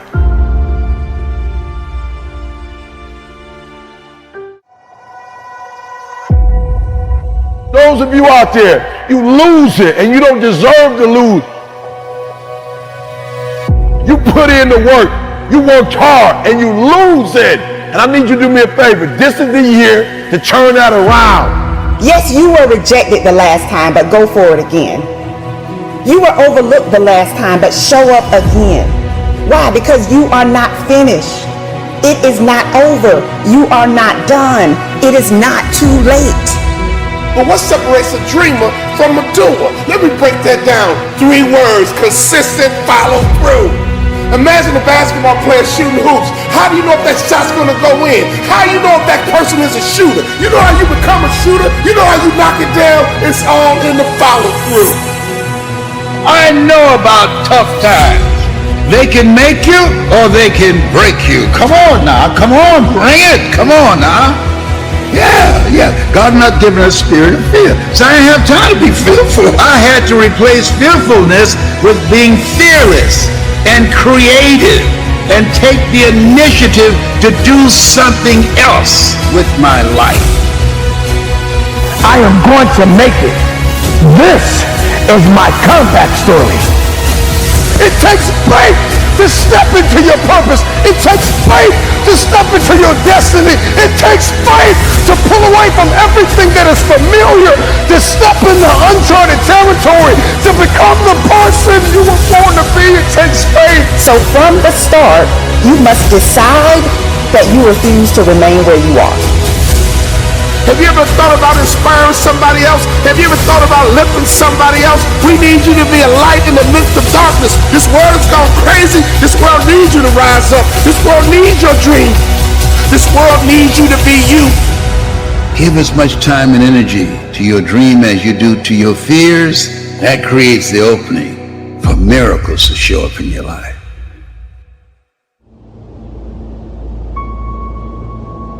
I need you to acknowledge the fact, acknowledge that you lose it.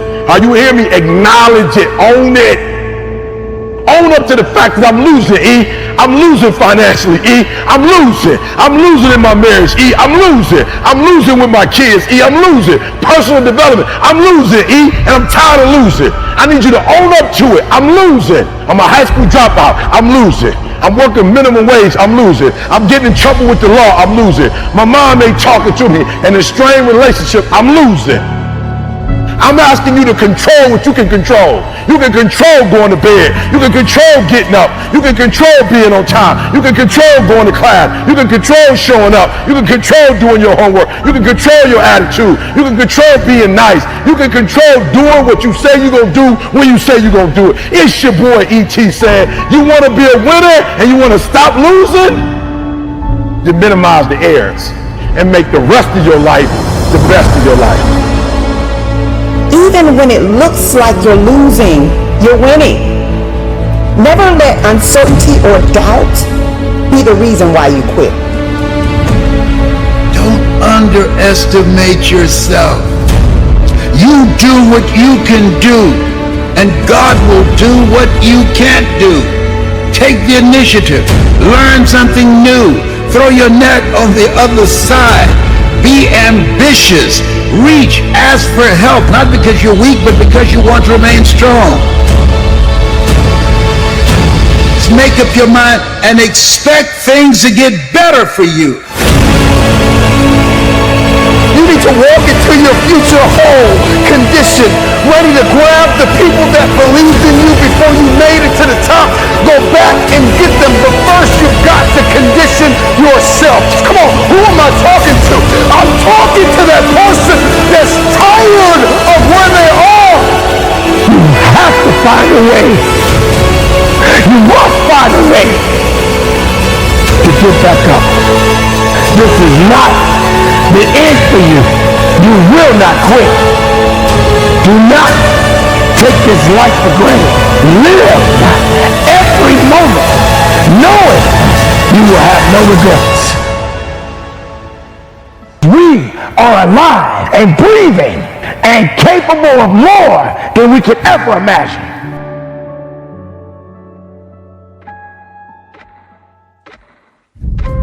See, we all have these tough moments in life. Walt Disney filed bankruptcy 7 times and he had 2 nervous breakdowns. Oh, he was bent, but he wasn't broken. No. He kept creating. Someone stole his first cartoon that had great promise. And someone stole it. Somebody on his team stole it from him. His heart was broken.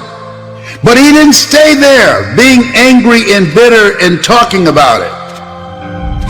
He created Mickey Mouse. Had that person not stole his first cartoon, Mickey Mouse would not have been born. Many times when one door closes, another door opens, but we many times spend time looking at and talking about the closed door. We don't see the open door. Giving up is easy. Succumbing to how you feel is easy. But hanging in there when you feel like you don't have anything left, now that's hard. So are you willing to make the tough decisions? Are you willing to stretch yourself? Are you willing to get up every time you fall? If you're going to get to the top, you got to know what it feels like to be at the bottom. You got to know what it feels like to crawl through the dirt and the mud and all of the things that you don't feel comfortable in being in. What do your eyes see? What is your vision?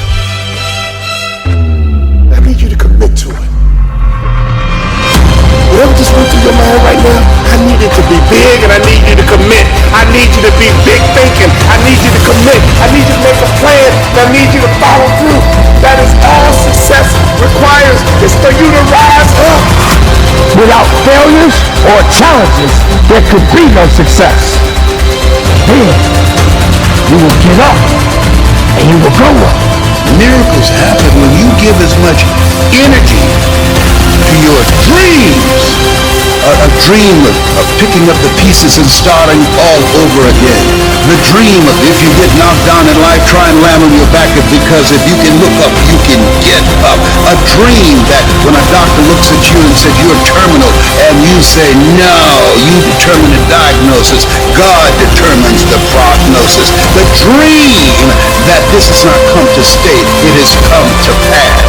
Oh, when you give as much time and energy to your dream, to this new vision of yourself, I'll give you all your eyes can see. Focus. There's greatness in you. There's so many people counting on you. You've heard this a million times. But the cemetery is full of potential. And that's true. Because that person didn't do what they needed to do through the dash. We all are born and we all gonna die. Now I'm gonna ask you a question. What are you gonna do with your dash?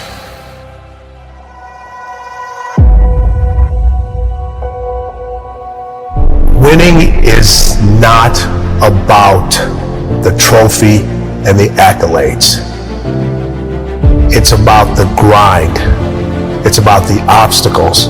It's about the challenges. It's about the pain.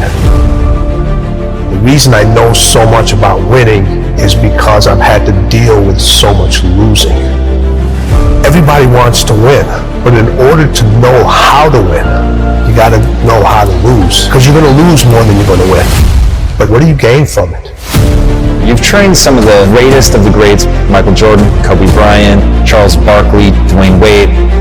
So you know something about winning. You know something about sustained winning over time. Your mind has to immediately shift back because now you felt and tasted something that you can only get through winning. Are you willing to do it again? And that was one of Kobe's favorite words when it related to winning.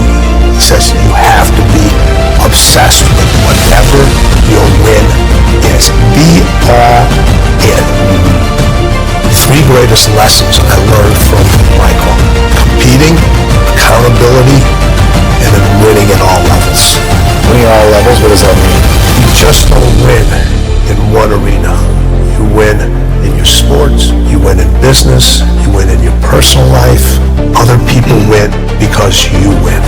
It isn't just about you. It's about being able to pull the team and show them what it feels like to win. And this isn't about playing basketball like Michael Jordan did, like the late, great Kobe Bryant, Dwayne Wade. This is about having the mindset to win. When you fail, your feelings give you excuses. Your mind makes you more resilient. You look at when Kobe, his first playoff series, he had this horrible game where he shot like 4 or 5 straight air balls.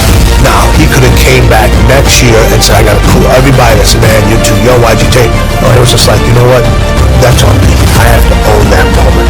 Now, I got to prove to myself I can overcome this because now everybody else is doubting me, but I can't doubt myself. Everybody told MJ, don't go to North Carolina. You'll never play. You shouldn't be here. And Michael went out and he said, I don't need to prove to coach. I don't need to prove to Buzz. I need to prove to myself that I belong here. I always say you can have fear, but you can't have doubt.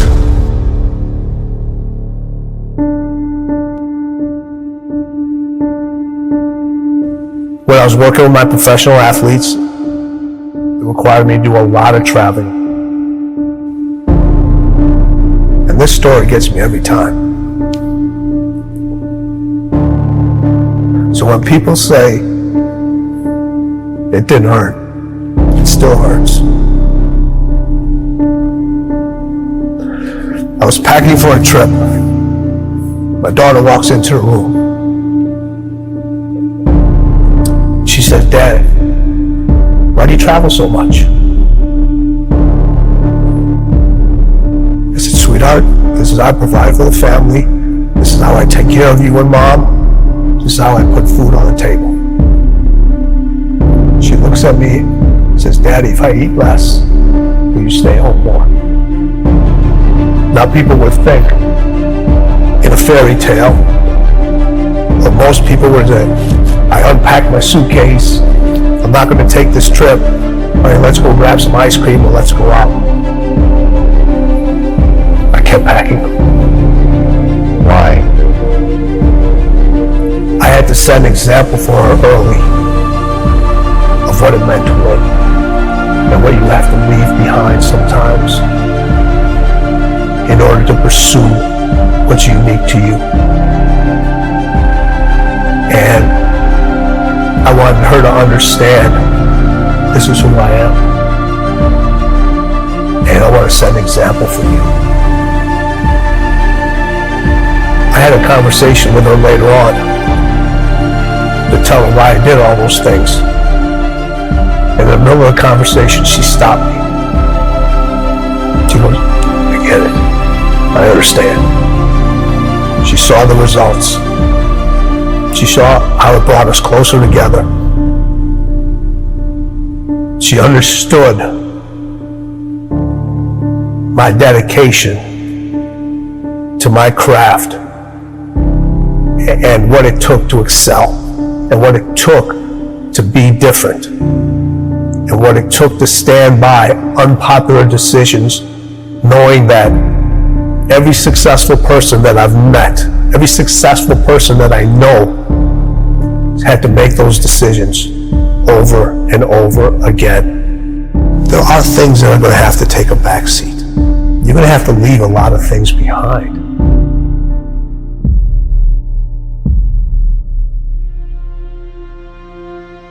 The hardest thing with Kobe was getting him to stop. Yeah, okay, take a break, rest. Yes. Take the day off. That was the most challenging thing with him, because over all the years that he had his success, it was about go, go, go. And then when I came on, I was the complete opposite. I got to get you to stop. His 3 a.m. workouts, they're crazy. You know, having to keep the Staples Center open later because he wasn't happy the way he performed at that game. And I would not leave till he would leave. Really? Yeah, so we would be in the arena sometimes 2-3 o'clock in the morning. Shut up. All the lights are turned off except on the court, and we just keep going, What is the mindset of winning? They both had that. So I look at it 3 ways. So you have individuals that compete. Mm-hmm. You know a lot of people that compete. Yeah. You know, we all know how to compete. Everybody knows how to compete. You don't forget how to compete. We just decide not to anymore. But a lot of people compete just to finish.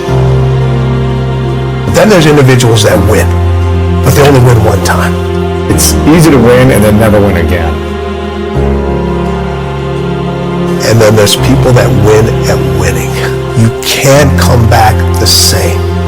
Cannot come back the same. You have to come back different. You have to come back better. Winning wants you to be different. Winning requires you to do different things. Winning requires you to think in a different way. Winning speaks its own language. Winning has its own way of recognizing you. Winning wants you to write your own story. Stop looking for steps. Those steps are infinite. Find your own path to winning. Because as the late, great Kobe Bryant said, winning is everything.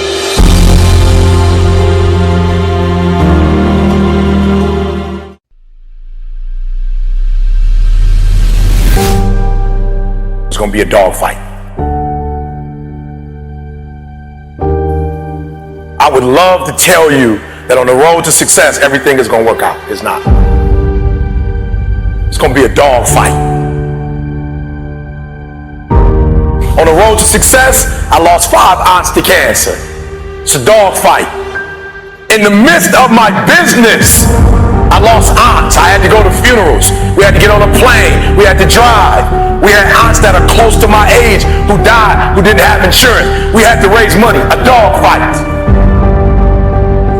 I had cousins shot in stores, execution style, shot back of the head twice. It's a dogfight. Like, you don't see that on YouTube. You don't see that on my TGIF. It's a dogfight. My wife, 3 years ago, 7 legions found on her brain. It's a dogfight. It hasn't been easy. It's a dog fight. The road hadn't been success. Like, it's just a paved road, and like each he go this way, it's been rough. It's been crooked. It's been hard. But I've made up in my mind that I will get a reward for the pain that I go through. I will not stop in the middle of the process. I will not be defeated. I will not be destroyed. I will take everything that happens in my life, and I will allow the pain to push me to greatness. You will not break me. You will not stop me. You will not defeat me. The only way I lose is if I quit. It's going to be a dog fight. And so if you're ready to quit, then don't get started. If you're ready to quit, don't get started. If you're looking for this easy path, don't get started. If you think they're not going to close the door on you and say no a million times, don't get started. But every time they close the door, I just get excited. Why? Because I am not a no. I'm one yes away. I'm one yes away. You can't keep telling me no forever. You can't keep denying me forever. This type of energy, this type of passion, you can't stop it. You can contain it for a while, but you cannot stop. This is life. And you can't defeat me. There is not. You don't have enough power. You don't have enough energy. You don't have enough strength to stop this. Contain it for a year, you might. 2 years, you might. You do not have hate. Does not have enough energy to destroy love. You cannot destroy this. It didn't happen to me at 19. It didn't happen to me at 20. It didn't happen to me at 30. It happened to me at 40. After I had been through all the pressure I thought I could go through. Life said, you finished with all the pressure? I said, yeah. They said, let's bring on the heat. Then when I went through the pressure and the heat, y'all, I thought it was over. The Creator said, now you ready to get cut? You said you wanted to be great, son. You said you wanted to travel the world. You said you wanted to help people, inspire people. And you gotta be a diamond.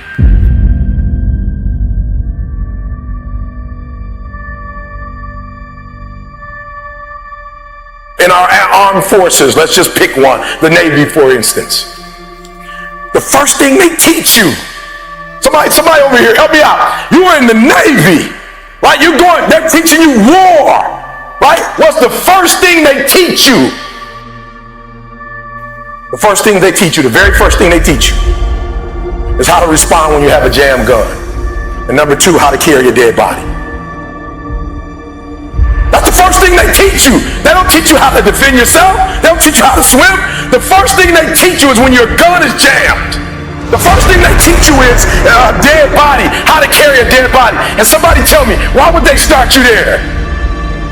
That's the worst case scenario. That's what you're not prepared for. That's what you're not thinking. You're not thinking when you go out there to defend yourself that your gun is going to jam.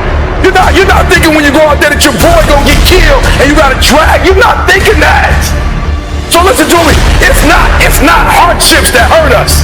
It's not my cousin getting shot twice. It's not my cousin spending 50 years in jail. It's not my aunt dying of cancer. It's not my wife being diagnosed with 7 lesions on her brain that will break you. What will break most people is you didn't prepare for that. So when you put all your little goals and all your little dreams together, it's not the thing that broke you. It was you never even thought about the fact that you could be broken. You say it's going to be a dog fight. And if you soft, this ain't that you want to get out now. This is where you're like, I quit. But if you're willing to say, I'm not going to quit, guarantee whatever success you want to have, you're going to have it. Who will not outrun you? You won't outrun me. You can be smarter than me. You won't outrun me. I'll get up at 3 o'clock in the morning and do videos. I'll do a video at 3 o'clock. I'll do a video at 2 o'clock. I'm putting out so much doggone content, they can't keep up. They smarter than me. They better than me. I admit, I got a GED. I ain't the smartest person in the world, but I get up and do this for Didi. I do this every day for Didi because of what Didi did for me. I do this for my kids. My daddy wasn't there. I do this for my family. You can't stop me. The reason why some of you can be stopped is you're doing it for yourself. Guess what happens when you get tired? When you grinding, grinding hurts. Grinding is a sacrifice. Grinding costs. When you're grinding and your body tell you hurt, when you're doing it for you, you stop. You never prepared. You never prepared for worst case scenario. And the reason why E.T. is standing here, because I'm prepared for it. If you know anything about me, I still lay on floors. I still eat chips off the floor. I still do some stuff that to most people is crazy, like E.T., why would you do that? Because I'm always prepared that we may not live in that house one day. One day something might happen and we might have to go back to that. And if I have to go back to that, it's not gonna break me. The thing we covered the most, that for a diamond to be produced, it must first go through extreme heat. Extreme heat. Extreme pressure. Are you hearing what I'm telling you? For a diamond to be produced, it has to go through extreme pressure, extreme heat. And if that wasn't enough, what makes a diamond is the cut. So you are put through, if you want to be a diamond, you must go through extreme pressure. If you can't take pressure, then you're not a diamond. After you go through all the pressure you thought you could not handle, and you think it's over, then they turn on the heat. Of all the stuff I've gone through in my life, eating out of trash cans, sleeping in abandoned buildings, the worst thing that ever happened is when I went to the hospital and they told me my wife had a chronic illness and she might not be able to walk one day. People say, E.T., ask CJ, it never broke me. Why? Because I've been broken so much. Defeated so much. I've been disappointed so much in my life. But I know what it feels like and I can handle it.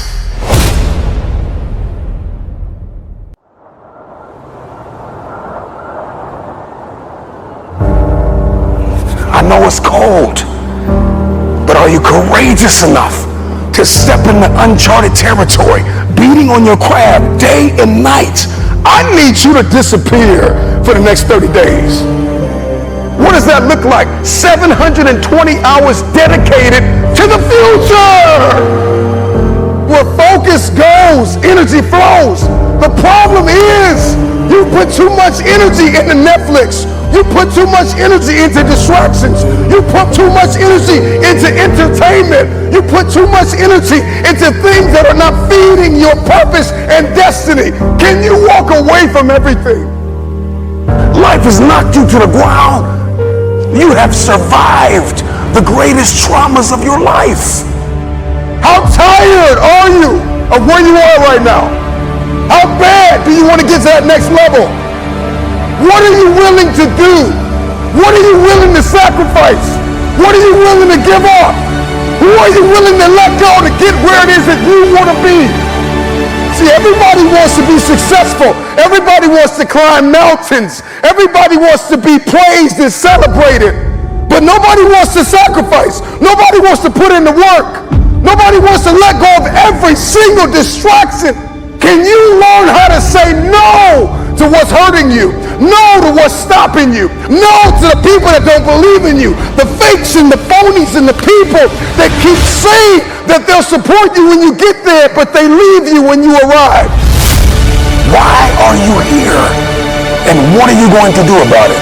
Because the truth of the matter is, we have a purpose, we have a destiny, we have fulfillment, we've got connections to make, we've got people to meet, we've got rooms to walk in, we've got tables to sit at, and I'm just wondering if you are willing, if you are courageous enough, if you have the faith, if you're bold enough to sit down for 30 days and write down what it is that's killing you.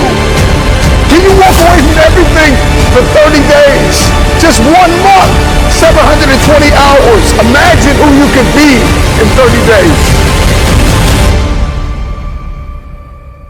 You got one life to live. Rain, sleet, or snow. The time is now.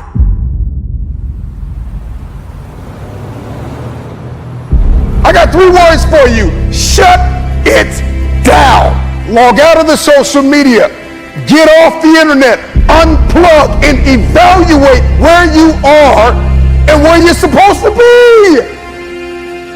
And I know you're broken, and I know you're tired, and I know you're weary, and I know you're confused, and I know that you've got questions, and I know you're fractured, and I know you're bleeding in places nobody can see.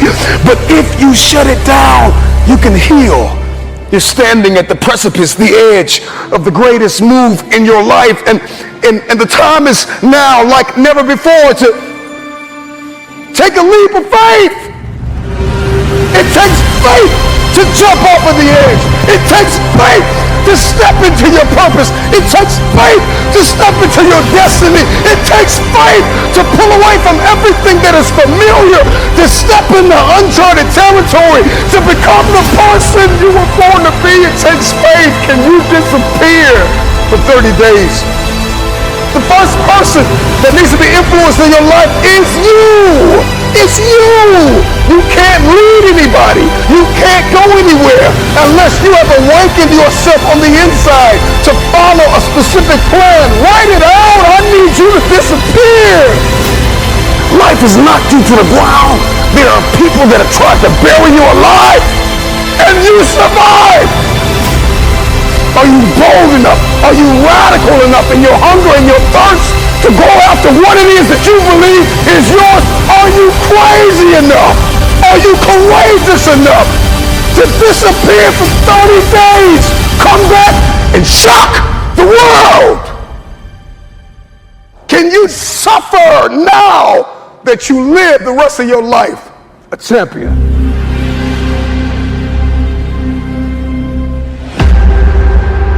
While the rest of the world is sleeping, you are wide awake.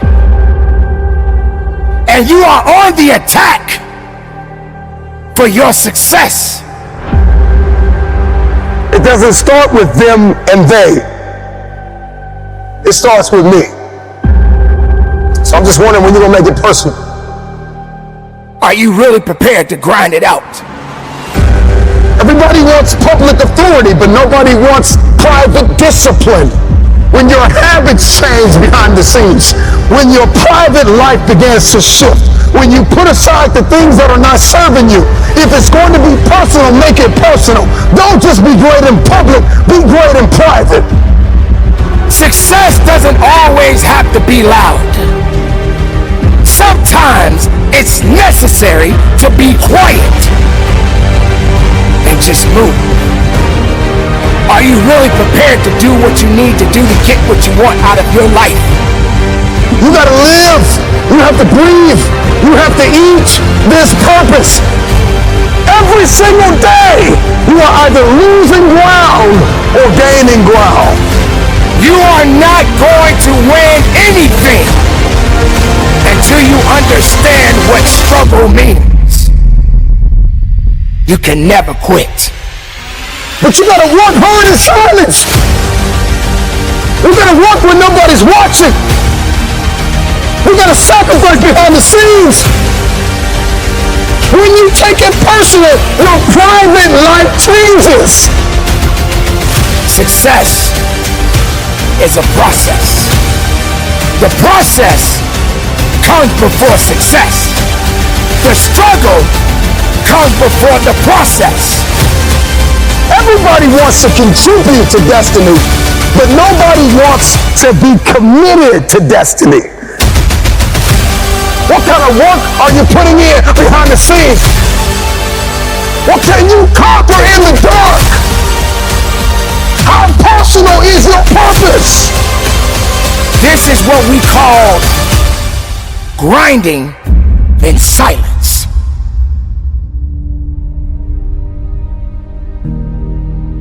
Not everyone needs to understand your true motives. Not everyone needs to understand your purpose. Not everyone needs to understand your mission. But the truth is, it's about passion. It's about discipline. It's about awareness. It's about accountability. That's right, ladies and gentlemen, you got to be accountable for your actions. But are you prepared to grind it out? Are you prepared to dig a little bit deeper? Are you prepared to fight a little bit harder? Are you prepared to put in overtime? Somewhere along the line, you lost your footing, you lost your place. It got cold. Too cold for you. And see, one thing about an achiever is rain, sleet, or snow, they keep building. But you have not sacrificed, you have not suffered, you are not committed. When you are committed, you give everything you have. Every single week, every single day, every single hour, every single minute, 720 hours a month, you are beating on your craft. Even when you're at work, you're dreaming, you're thinking, you're vision casting, you're writing it down, making it plain, communicating to your destiny connections so that it can become a reality. If you can see it in your head, you can hold it in your hands. But the question I want to ask you is, are you committed? Now it's time to grind. Now it's time to fight. Now it's time to believe. Now it's time to know that your success story has yet to be told. Don't sit back and have a pity party.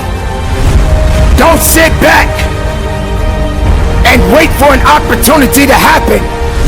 It is up to you to go out there and get the opportunities. You want success? Then go get it. You want to be better? Then be better. You want something more than what you have right now? Then you got to have the desire within your heart and go strong and go with everything you have. I don't know who I'm talking to. I don't know what you've been called to do, what you've been called to accomplish, what you've been destined to build, who you've been called to be connected to, but the dots will connect. Every single moment that you have is an opportunity of a lifetime. Are you committed or are you just contributing? The choice is yours. But this time, make it personal.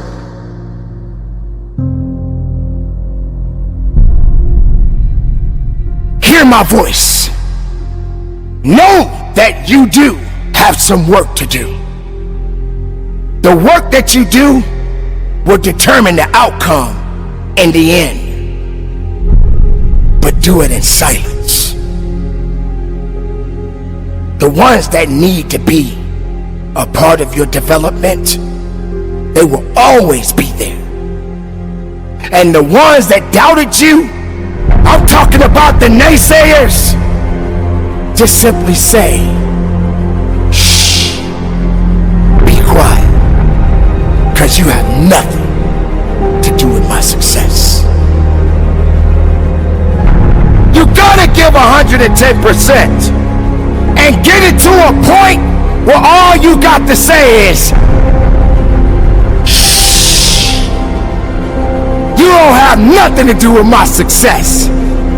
The noise that you making can't stop my purpose. The noise that you making can't stop my fight. The noise that you making can't stop my grind. Your noise is just empty. It means nothing to my success. I didn't get it overnight. And yes, I had many sleepless nights. And I had amazing dreams of what I could become. Can you stretch yourself? Can you condition yourself? Come on, can you believe again? Can you see it again? Can you write again? Can you make this thing personal? That it doesn't start with the people connected to you. It starts with you. It doesn't even start with your past. It starts with where you are and where you're going. Can you look ahead? Can you stretch for it? Can you condition yourself? Can you prepare yourself for the next thing? Come on, make it personal. But you gotta work hard in silence. You gotta take it personal. I make this thing personal. So while you're sitting around second guessing yourself, my beautiful people. Get back on your grind. Be productive. Keep your head up high. Stay in the moment. Live every moment. Move in silence. And from the bottom of my heart, conduct your business. You got to learn how to move in silence.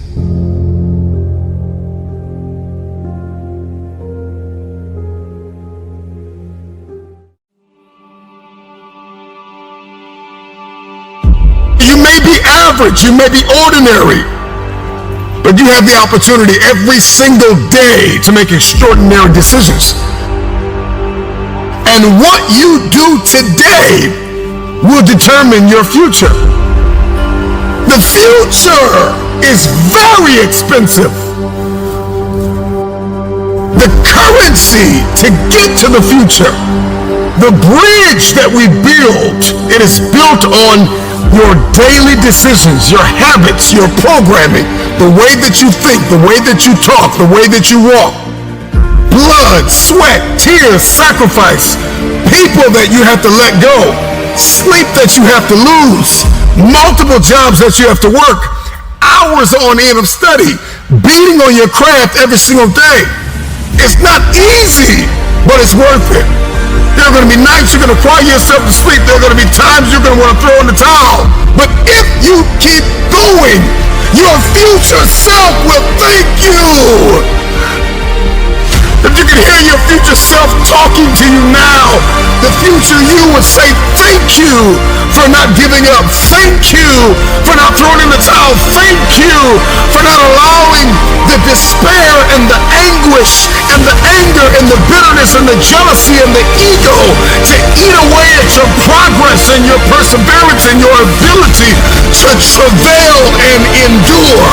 I believe in the future. Number one, you got to get crystal clear about who you believe you've been destined to be. Because everybody's looking to manifest. We are all looking to evolve. We are all looking to level up. What is your life's purpose? What is your destiny? Why on earth are you here? What is it that you can do today to get closer to the fulfillment of that future? To get closer to the manifestation of the future? What are you doing today? What are you giving today? Remember why you had to let some people go. Remember why you're working so hard towards this thing. You're pressing, you're pushing, you're clawing, you're dragging yourself through mud and through murky water. Come on, remember why you're doing what you're doing. It may be difficult. It may seem impossible. The moment that you discover why you're here, spend the rest of your life executing. There are going to be times when you give everything you have, and everything that you have is not enough. Push through the pain, push through the anguish, push through the brokenness. Do not stop. It's the no quit mentality. Wherever you are now is not where you're going to end up. You are special, and you've been designed to change the world. So many of us want so many different things, and our life is filled with entertainment and recreation and people that we have not appraised. Have you appraised your connections? Have you done a scrupulous evaluation of everyone in your life? Are they assets or are they liabilities? Yes, you want the future, but what's your plan? And then the moment that you create the plan and you've ironed out all the kinks and you're crystal clear and you've got this plan, you've got this aim, this target, then you got to stay committed. With tears in your eyes, you got to be committed when your brain is hurting. You got to be committed when you haven't gotten sleep in a few days. You got to be committed. You got to plow through that depression, that heaviness, that weariness, and you got to cling to the joy of the thought of the future that if you finish this course, then there is a reward at the end of this pain. You may feel as though you are not able to breathe now. You may be inundated with responsibility, and it seems as though there is no way out of this. You have to be grateful for the ground that you've gained and guard the ground that you've gained. Celebrate the small wins. If we keep looking at the big picture, if we keep looking at the end game, if that's all we fix our eyes on, then we'll get off kilter. We'll lose our footing and we'll walk around discouraged because you're not going to just wake up in one day and fulfill destiny. It's the process that's perfecting us. It's the ins and the outs and the nuances. It's the song and the dance between destiny and the journey and the process and the promise. And we've got to learn how to execute the day. Give us this day. We've got to learn how to execute the day. Get you conquered the day. I'm not where I'm supposed to be, but I'm not where I used to be. And so we've got to celebrate the small wins, those mental wins, those emotional wins, those relational wins, those financial wins, those spiritual wins. We've got to celebrate. And then we've got to be kind, not only to others throughout our process, but we've got to be kind to ourselves. The problem with many of us is that we're not kind to ourselves. Be kind to yourself. You can be assertive, you can be direct, you can be firm, but you can have a little empathy and a little kindness, not only on others, but on yourself. Because the truth of the matter is you are not going to always feel like doing what you were designed to do. Okay? And so we've got to condition ourselves for the stretch. With gratitude, we're going to need that coupled with patience.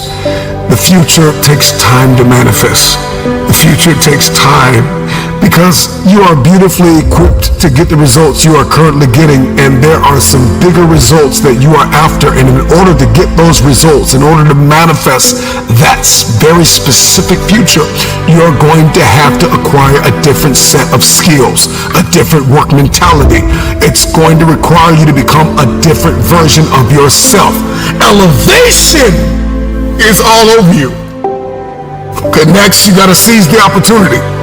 There are so many opportunities for you to grow, so many opportunities for you to learn, so many opportunities for you to share, for you to give, for you to understand, for you to think, for you to be quiet, for you to speak.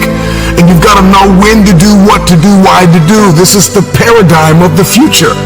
The future has a specific paradigm that you have to execute. You have to walk in this. You're going to have to move from limited beliefs, and you're going to have to move into limitless believing.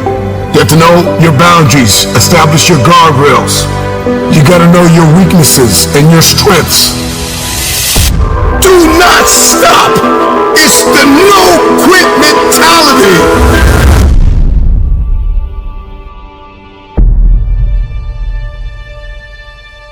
I want to talk to someone out there who is thinking about quitting and giving up. This is for you. There are going to be times when you are down and you feel that you are alone. There are going to be times when darkness is going to blind you from your truth. But how much pain can you endure? Please don't give up. Remember this. When it gets tough, you gotta get a little tougher. Pain will push you beyond your threshold. Will remind you that you are still alive. You feel like you can't carry on. Your body is getting a little numb. Your muscles feel weakened. There are going to be some setbacks, but that doesn't mean you can't come back. Put yourself back together if you're down. Lift yourself up once again. Take a moment and just look up. I know that you feel like you're not strong enough right now, but I'm here to let you know, anything that is in your way, you have the ability to move it out of your way. You wonder why is it hurting so bad? Because you've given so much of yourself. Maybe this pain wasn't my enemy. Maybe this pain was building me up. So when it gets tough, you get tougher. It's your turn.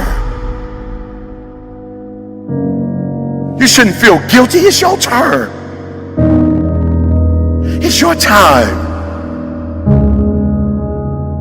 You've blessed everybody else. You've set everybody else for success. You've compromised you for them, and look where you are. It's time for you. And so for a lot of you, you're not doing nothing because you don't have any purpose right now. You don't have a sense of purpose. You're not waking up for nobody. And I need you to get that engine. I need that drive, because you know what to do. You're the right person to do it, but you just can't seem to get out of bed. You can't seem to do what you're supposed to do. Every time you come up against a trial or a tribulation, you let it stop you. You got to find your why, and your why is what's going to start you.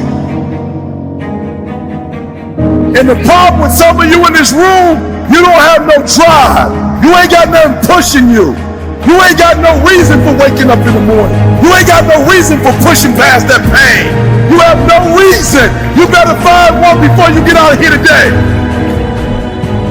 You better go inside. You still looking outside for the stuff that's already inside. You still looking for someone to save you when you already your superhero. You looking for some information from somebody when you already got what you need in your head. It's just time for you to get up and be the best version of you. It's not an option. And the reason why some of you are not where you're supposed to be, you've given yourself an option. You've given yourself an out. You've given yourself an excuse. You've given yourself room not to do it, but you have what it takes. Give me some energy. I can. I will. I must. Come on, I can. Come on, I will. I must. I can. Let's go, let's go, let's go. Let's go. I can means I have the ability to do it. I got what it takes. I have the ability to do it. I will. I have the willpower to make it happen. I must. My wife needs me. I must. My son needs me. I must. My daughter needs me. We can, we will, and we must get through this. Let's go.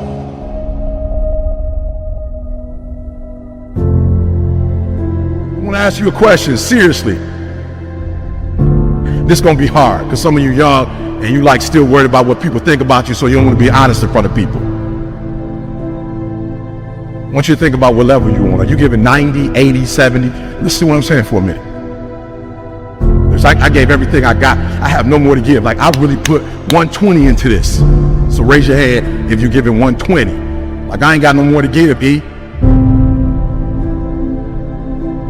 E, I'm giving 100, E. I know I'm just doing at least what Coach want me to do. I'm doing everything Coach want me to do. I'm giving about 90%, E, I'm gonna be real. I'm giving about 90%. Let me see your hand. Of my effort, let me see your hands. I'm giving about 80%. Let me see your hand. 70%. Let me see your hand. I need you for you to admit where you are. What is it going to take for you to give every single thing you got? What is that going to take? It's consistency. And so I got to go to bed at a certain time. I got to wake up at a certain time. There's certain things I can't eat, certain things I can't watch, certain things I can't do. And I'm talking about that grind. I got an opportunity. You got an opportunity. So here's the deal. When you have an opportunity, why would you give 80% when you have an opportunity? Somebody answer that for me. Y'all talk. Why would you give 80%, 70%? Why wouldn't you always give 120%? This right here, for a lot of y'all ain't got no discipline. It's killing you. It's killing you. And you don't even realize it's killing you. It's killing you. If you're not giving 120, I'm not mad at you. My job is not to dog you out, because once we go back out, my goal is to come here and take you to that next level. From today on, you play whatever your best game is, you play that level every single time. It doesn't mean you're going to score every time, but the effort has it. You can always give 120% effort. Life gonna go on regardless. Mental toughness. It is in those times we have to be stronger than we've ever been before. Why? Because they need us more than they ever needed us before. I just want to make sure that the life we got left, that is sweeter than the life that if I wasn't focused and I wasn't doing what I was supposed to do. And we're gonna make it the best possible. It's your life, you got it. What you gonna do with it? I want to ask you a question, seriously. How many of y'all in this room, you like, yo, it is my life, but I ain't been in control of it as much as I should be in control of it. And after the day, I'm taking more control of it. Let me see your hand, be honest with me. Come on, let me see your hands. And so you looked up to who when you played ball? Like, who were the people you looked up to? Kobe. LeBron. CP. D-Wade. Kobe. I was the same thing with me with Dr. Martin Luther King. In Washington, like all those people, I got a dream. When I saw Malcolm, like boom. And I saw hundreds of black men, boom. Like, let's go. I'm like I could do that. And then when I found out I could make money doing it and I could take care of my family, I was like, showtime. Like, you only got one shot, E. So hear what I'm saying. Opportunity. You have an opportunity of a lifetime. When you understand you have an opportunity, you play a little different. Here's what I want to tell you. If you're going to get it, you're going to have that dog. You're going to have that dog. You're going to have to be that dude that say, I'm not just going with skills. There's a one type of dude who feel like because he's gifted that it's just an automatic role for him. And let me tell y'all something. You are gifted, but you better humble yourself. You got skill and you got will. Two total different things. You were born with certain things, but to get to the next level, and not just get to the next level, to stay at the next level, you gotta have will when you get to that next level. So when you play, you have to compete. It's sports, it's basketball. Why wouldn't you give 120%? Talk to me. What would make you not give 120%? You gotta answer it. You play that level every single time. It doesn't mean you're gonna score every time, but the effort has it. You can always give 120% effort. You can't dictate if the ball gonna always go in. You can't dictate what kind of game you're gonna have. You can't dictate how your body is gonna respond to moving around. But you can dictate your what? You can dictate your good. You can dictate you can always give 120% effort. Like, here's the deal. When y'all go play tonight, tomorrow, my goal is for you to go 120. So you're going to have the right people in here helping y'all. But if you're giving me 70, 80, 90, you ain't giving me 120, you're not going to get out of this experience what you're supposed to get out. That's my job. Why don't you always give 120% effort? It's your turn.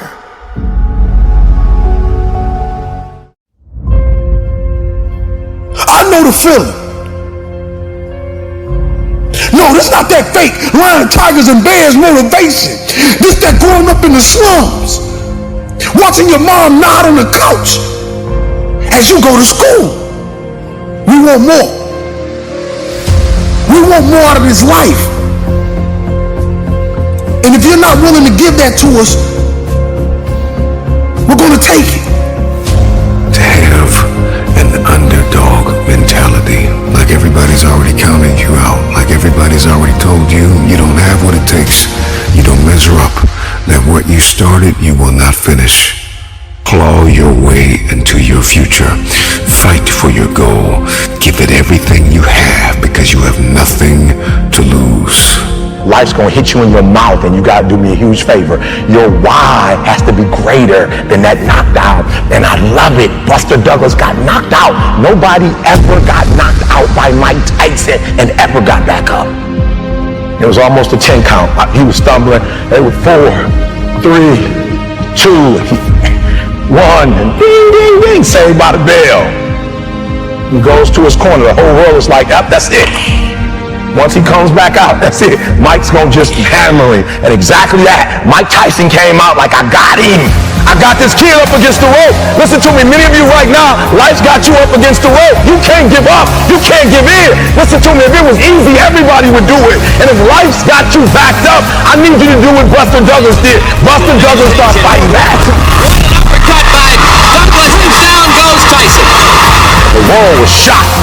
Goliath has been knocked down. What happened? And they went to Buster Douglas and they asked Buster Douglas simply like, what happened? And Buster Douglas said, listen to me, it's real simple. Before my mother died, she told the whole world that I was going to beat Mike Tyson. And 2 days before the fight, my mother died. Buster Douglas had a decision to make. When his mother died, he could die with his mother, or he made a decision, I can wake up and I can live for mom. And he knocked Mike Tyson out simply because his why was greater than that punch. His why was greater than defeat. His why was greater than his trial and his tribulation. And I'm telling you, if you don't know what your why is, and your why isn't strong, you're going to get knocked out every single day. A man is not a man by his age. A man is a man by his experiences. What he goes through. What he fights through. That's what makes a warrior. That's what makes the greatest of all time. I will end my life in a bottomless pit. I'm gonna rise and I'm gonna show the world that greatness is obtained by a man that never stopped pushing.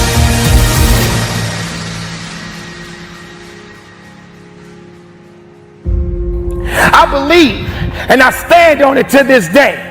As long as the sun is shining on my face and not on my grave, I got an opportunity of a lifetime. When you fight as if you are already dead, you are without restraint. You are a disruptor. You break all the rules because you have nothing to lose. You are desperate for resurrection, and you will do anything that is required to accomplish the goal you are setting out to achieve. I don't care how good you are. I don't care how talented you are. Because Bruce Lee said it best. A warrior is an average person with laser-like focus. A warrior is an average person with laser-like focus. Don't you worry about your ability. Don't you worry about opportunity. I need you to be a warrior right now and let your work get your opportunity. Let your work get your praise. Let your work open up doors. Let your work get people paying attention. Let your work get the whole world to notice. You gotta work. Stop thinking. Stop procrastinating. And you gotta work. I need you to rise up to fulfill your dreams. Rise up and attack your goals. There's no time to sleep. No time to nap. No time to waste. If you fall asleep, wake up and rise up again. You should work so hard that you collapse in the bed at night. Sometimes in the afternoon you so weary from grinding that your body just collapses. That's okay. Have sweet sleep, but when you wake up, grind again. Now is your time. Now is your season. Now is the moment to capture the vision. To win any battle, you must fight as if you are already dead. You better go inside. You still looking outside for the stuff that's already inside. You still looking for someone to save you when you already your superhero. You looking for some information from somebody when you already got what you need in your head. It's just time for you to get up and be the best version of you. You don't believe that you have the potential and the capability to be the best of yourself. So why? You just sit back and you wait for somebody to pat you on the shoulder and say it's okay. At least you gave it your best. Your best ain't good enough. Your best don't work.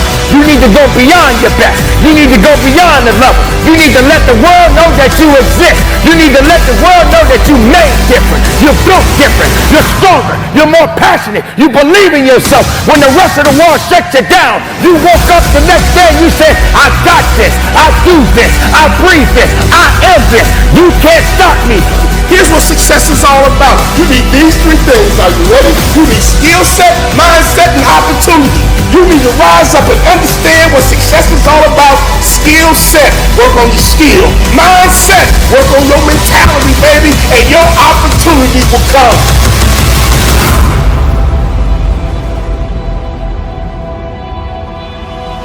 There will always be a million reasons to say no, a million reasons to play it safe, a million reasons to stay comfortable. But you won't achieve your dreams staying in your comfort zone. You won't accomplish your goals by living in that glass cage you built around you that limits you from realizing your potential. So take the hammer, smash the glass, and jump off the cliff and build your wings on the way down. You'll learn to fly before you fall. If you are listening to this and feeling scared, you should feel scared. Accomplishing a dream isn't, nor should it ever be easy. You know, some individuals like it easy. They like it put on a pedestal for them. But some of us gotta grind. We gotta dig.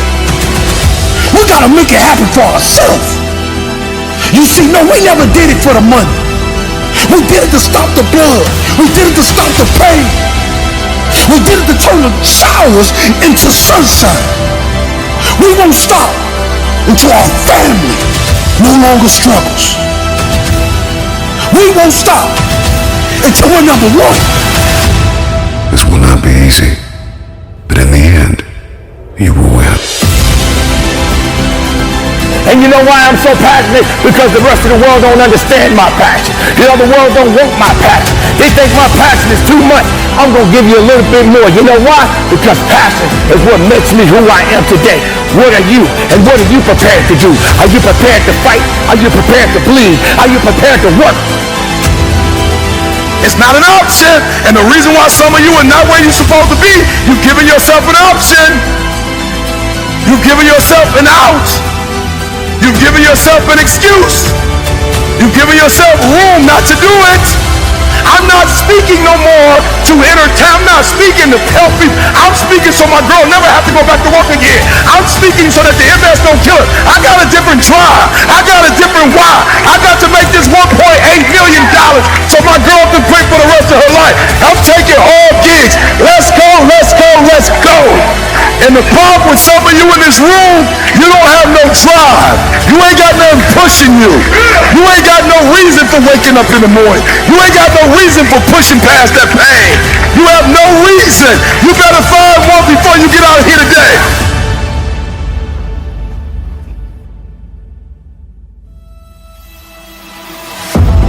Our lives are so short. There is no time to waste. I get up at 3 because it's silent. It's easier to be focused when the environment is focused. Most of you wake up and you try to make money. Listen to me. If you would make you, money would come to you.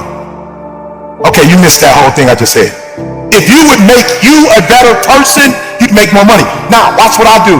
The way people spend their money or treat their money is how I treat my time. Let me explain what I mean to you. I make sure that every single day in that 24-hour period that I'm getting a whole bunch of wins. So I'm supposed to be doing this at this time, doing this at this time, doing this at this time, doing this at this time. The problem with most of you, you waking up and you worshiping money. Man, I was in the back when Cole was like, E, I got this opportunity for you. I got this opportunity. I got this opportunity. When you become number one, you have to chase opportunities. So I became number one, not meaning I'm better than nobody else. It means I just mastered my craft to the point that I know what I do that don't nobody else do. I know that I have a way of doing in this industry what nobody else does, and I've picked out in this industry, I've crafted out my own room. And your problem is, you at 50% knocking on doors trying to get the result, somebody at 100%. And you wondering why it ain't working. Because while you're doing what they're doing, you're not, they are. So why do I put more emphasis on time than I put on money? Because they print money. They don't print time. So I'm gonna say it one more time. You are worshiping the thing that they make every day. They don't make time every day. Ain't nobody print time. I ain't met them yet. I ain't met no billionaire. I ain't met no trillionaire. I ain't met no institution. I ain't met no company. I ain't met nobody print money.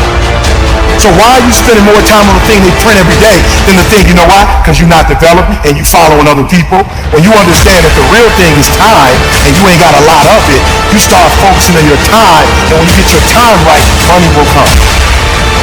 Some people go to Dubai once every 10 years. I'm going every other month. Why? When you master yourself, you put yourself in a position that a lot of people can't do what you do, and then you become rare. And diamonds are rare. That's why they cost so much. If you would become rare, you just like everybody else. You look just like, you act like you just like everybody else. When you become you and you become rare, you become a... When you leave this room, you will take full ownership. And the reason why I say it's my fault, even when it's not my fault, because when I say it's your fault, I give you power. I give you control over my life. And I will never give another human control over my life. It's my fault. It's my problem. I'm coming up with the solution for it. Stop being average. Average people can't forgive. Average people can't let go. The greats, we do whatever it takes.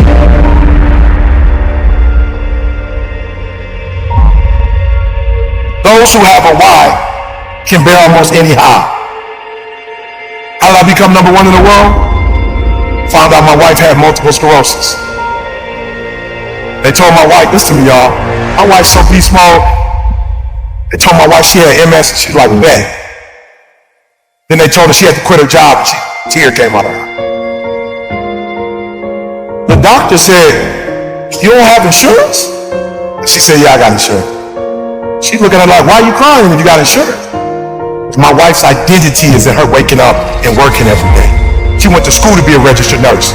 She went to school to do breast and cervical cancer. She didn't want to be at home. She didn't want to be no home wife. She literally went to school to be a nurse. She loves her job. But when they told her she had to quit, my wife's like, I don't know what I'm going to do. I said, how much you make? She told me 5,000. I said, 5,000 times 12 is how much? 60 times 30 years, how much? 1.8 million. I woke up every day hunting 1.8 million. I'm number one in the world, not because I'm a better speaker. I'm not number one in the world because I look the best, because I dress the best.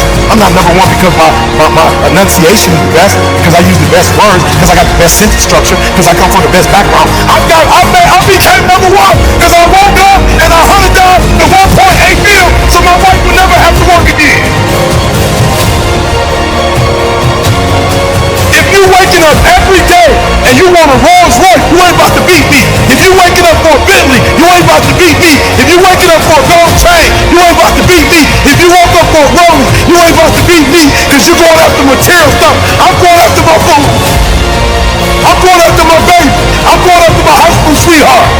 I'm going after my kids so they can see their mom and their mama don't die. I'm making sure their mama don't get in a wheelchair if I can help it. If their mama don't lose her sight, if I can help it. If her mama don't lose her memory. If I start studying MS like I had. I start studying MS. Your problem is you're not studying this product like your life down on it. Like your life depend on it. You playing with this product. You know what? You like the people that work for me that want to check and they never end up getting it. But the every trial, every tribulation, I will my way through it. I don't care if it's cancer, I will my way through it. I don't care if it's MS, I will my way through it. I don't care if I'm struggling in school and I'm trying to get a degree, I will my way through it. I don't care if you fail the boards, go again. I don't care if you fail the law exam, go again, will your way through it. Some things you can skill yourself through, some stuff you gotta will your way through.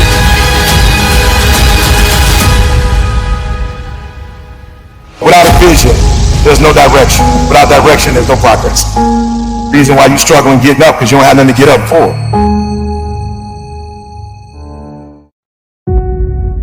I don't know who I'm talking to. I don't know what you've been called to do, what you've been called to accomplish, what you've been destined to build. It's time to take a deep dive into the deeper parts of yourself, the parts of you that nobody sees. When you take something personal, it gets personal. I'm not just putting on the front. I'm not just here in public to make you smile and applaud me and support me and make comments and share my video. I'm not here. I make this thing personal. Everything that I do in public, I've done it in private.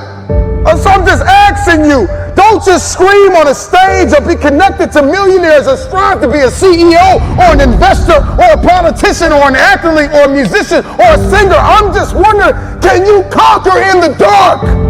When you make it personal, what you do behind closed doors matters. So I'm just wondering when you're going to make it personal. When you're going to make it about what it looks like that nobody sees. The part of you that nobody sees. What is your integrity behind the scenes? Come on, where are your values behind the scenes? What do your habits look like behind the scenes? Come on, what kind of work are you putting in behind the scenes? Come on, drop down and give me 50. Come on, write it again. Come on, believe it again. Come on, sing again, record the song again. Come on, I'm talking to that athlete. I'm talking to that musician. Come on, who are you out there? That philosopher, that engineer, that thought leader, that critical thinker, come on, that captain of industry, I'm talking to you when your personal life lines up with your purpose. Then public authority is yours. You want influence? I'm not talking about just fame. I'm talking about influence, the power to change people's lives. Can you stretch yourself? Can you condition yourself? Come on, can you believe again? Can you see it again? Can you write again? Can you make this thing personal? That it doesn't start with the people connected to you. It starts with you. It doesn't even start with your past. It starts with where you are and where you're going. Can you look ahead? Can you stretch for it? Can you condition yourself? Can you prepare yourself for the next thing? Come on, make it personal. It doesn't start with everybody. It starts with me because people will leave you for dead. And then once in a while, what did God put in you? Release it to the world. If it's going to be personal, make it personal. Don't just be great in public, be great in private. What you do in dark, if I pulled up your search history, what would I find? Would you still be an example to the world? If I went through your closet, if I went through your basement, if I went through your attic, if I went through your center console, if I went through your house, how personal is your purpose? Every single day, you are either losing ground or gaining ground. The choice is yours. But this time, make it personal.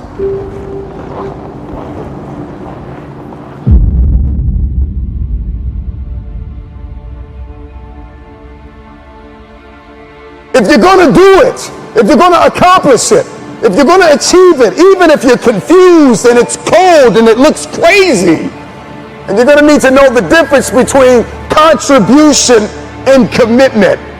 Because they're two very different things. See, everybody wants to contribute to destiny, but nobody wants to be committed to destiny. You want to contribute to the idea that you can be something. You want to contribute to the idea that something's going to come of the sacrifice that you have made, but you have not sacrificed, you have not suffered, you are not committed. When you are committed, you give everything you have. Every single week, every single day, every single hour, every single minute, 720 hours a month, you are beating on your craft. Even when you're at work, you're dreaming, you're thinking, you're vision casting, you're writing it down, making it plain, communicating to your destiny connections, so that it can become a reality. If you can see it in your head, you can hold it in your hands. But the question I want to answer is, are you committed? I'm just wondering if you are doing enough, daring enough, if you can believe in your dream again, if you can get committed. See, when you get personal, when you make it personal, everything changes. Because you see, you made it about your girlfriend last time. You made it about your boyfriend last time. You made it about your kids last time. And your kids started acting up and then you let the dream go. It's got to start with you and God first. Listen, God put a gift inside of everybody. And it's our responsibility to release it to the world. This time is personal.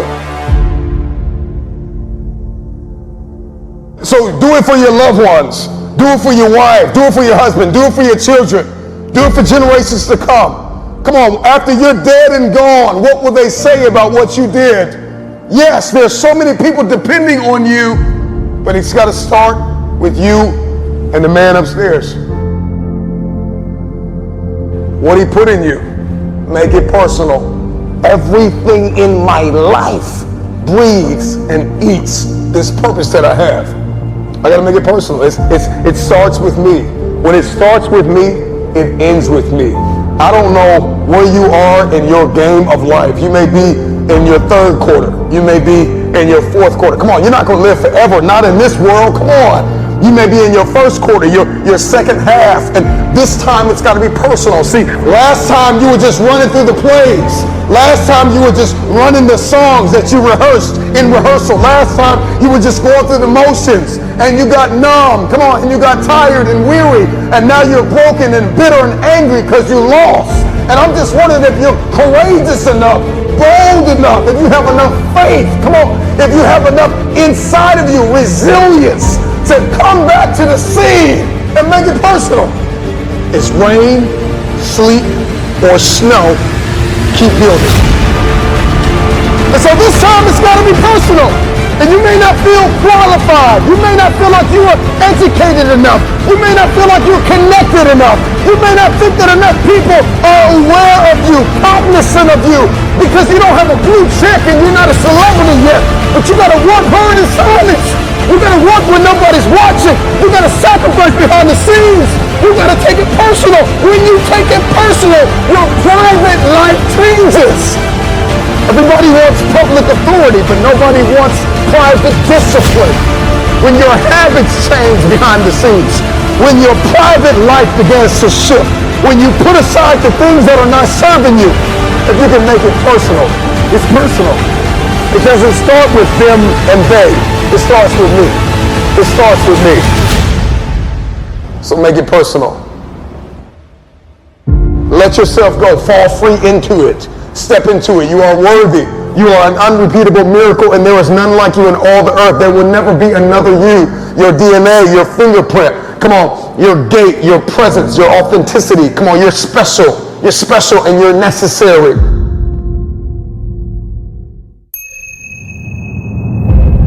Want to win?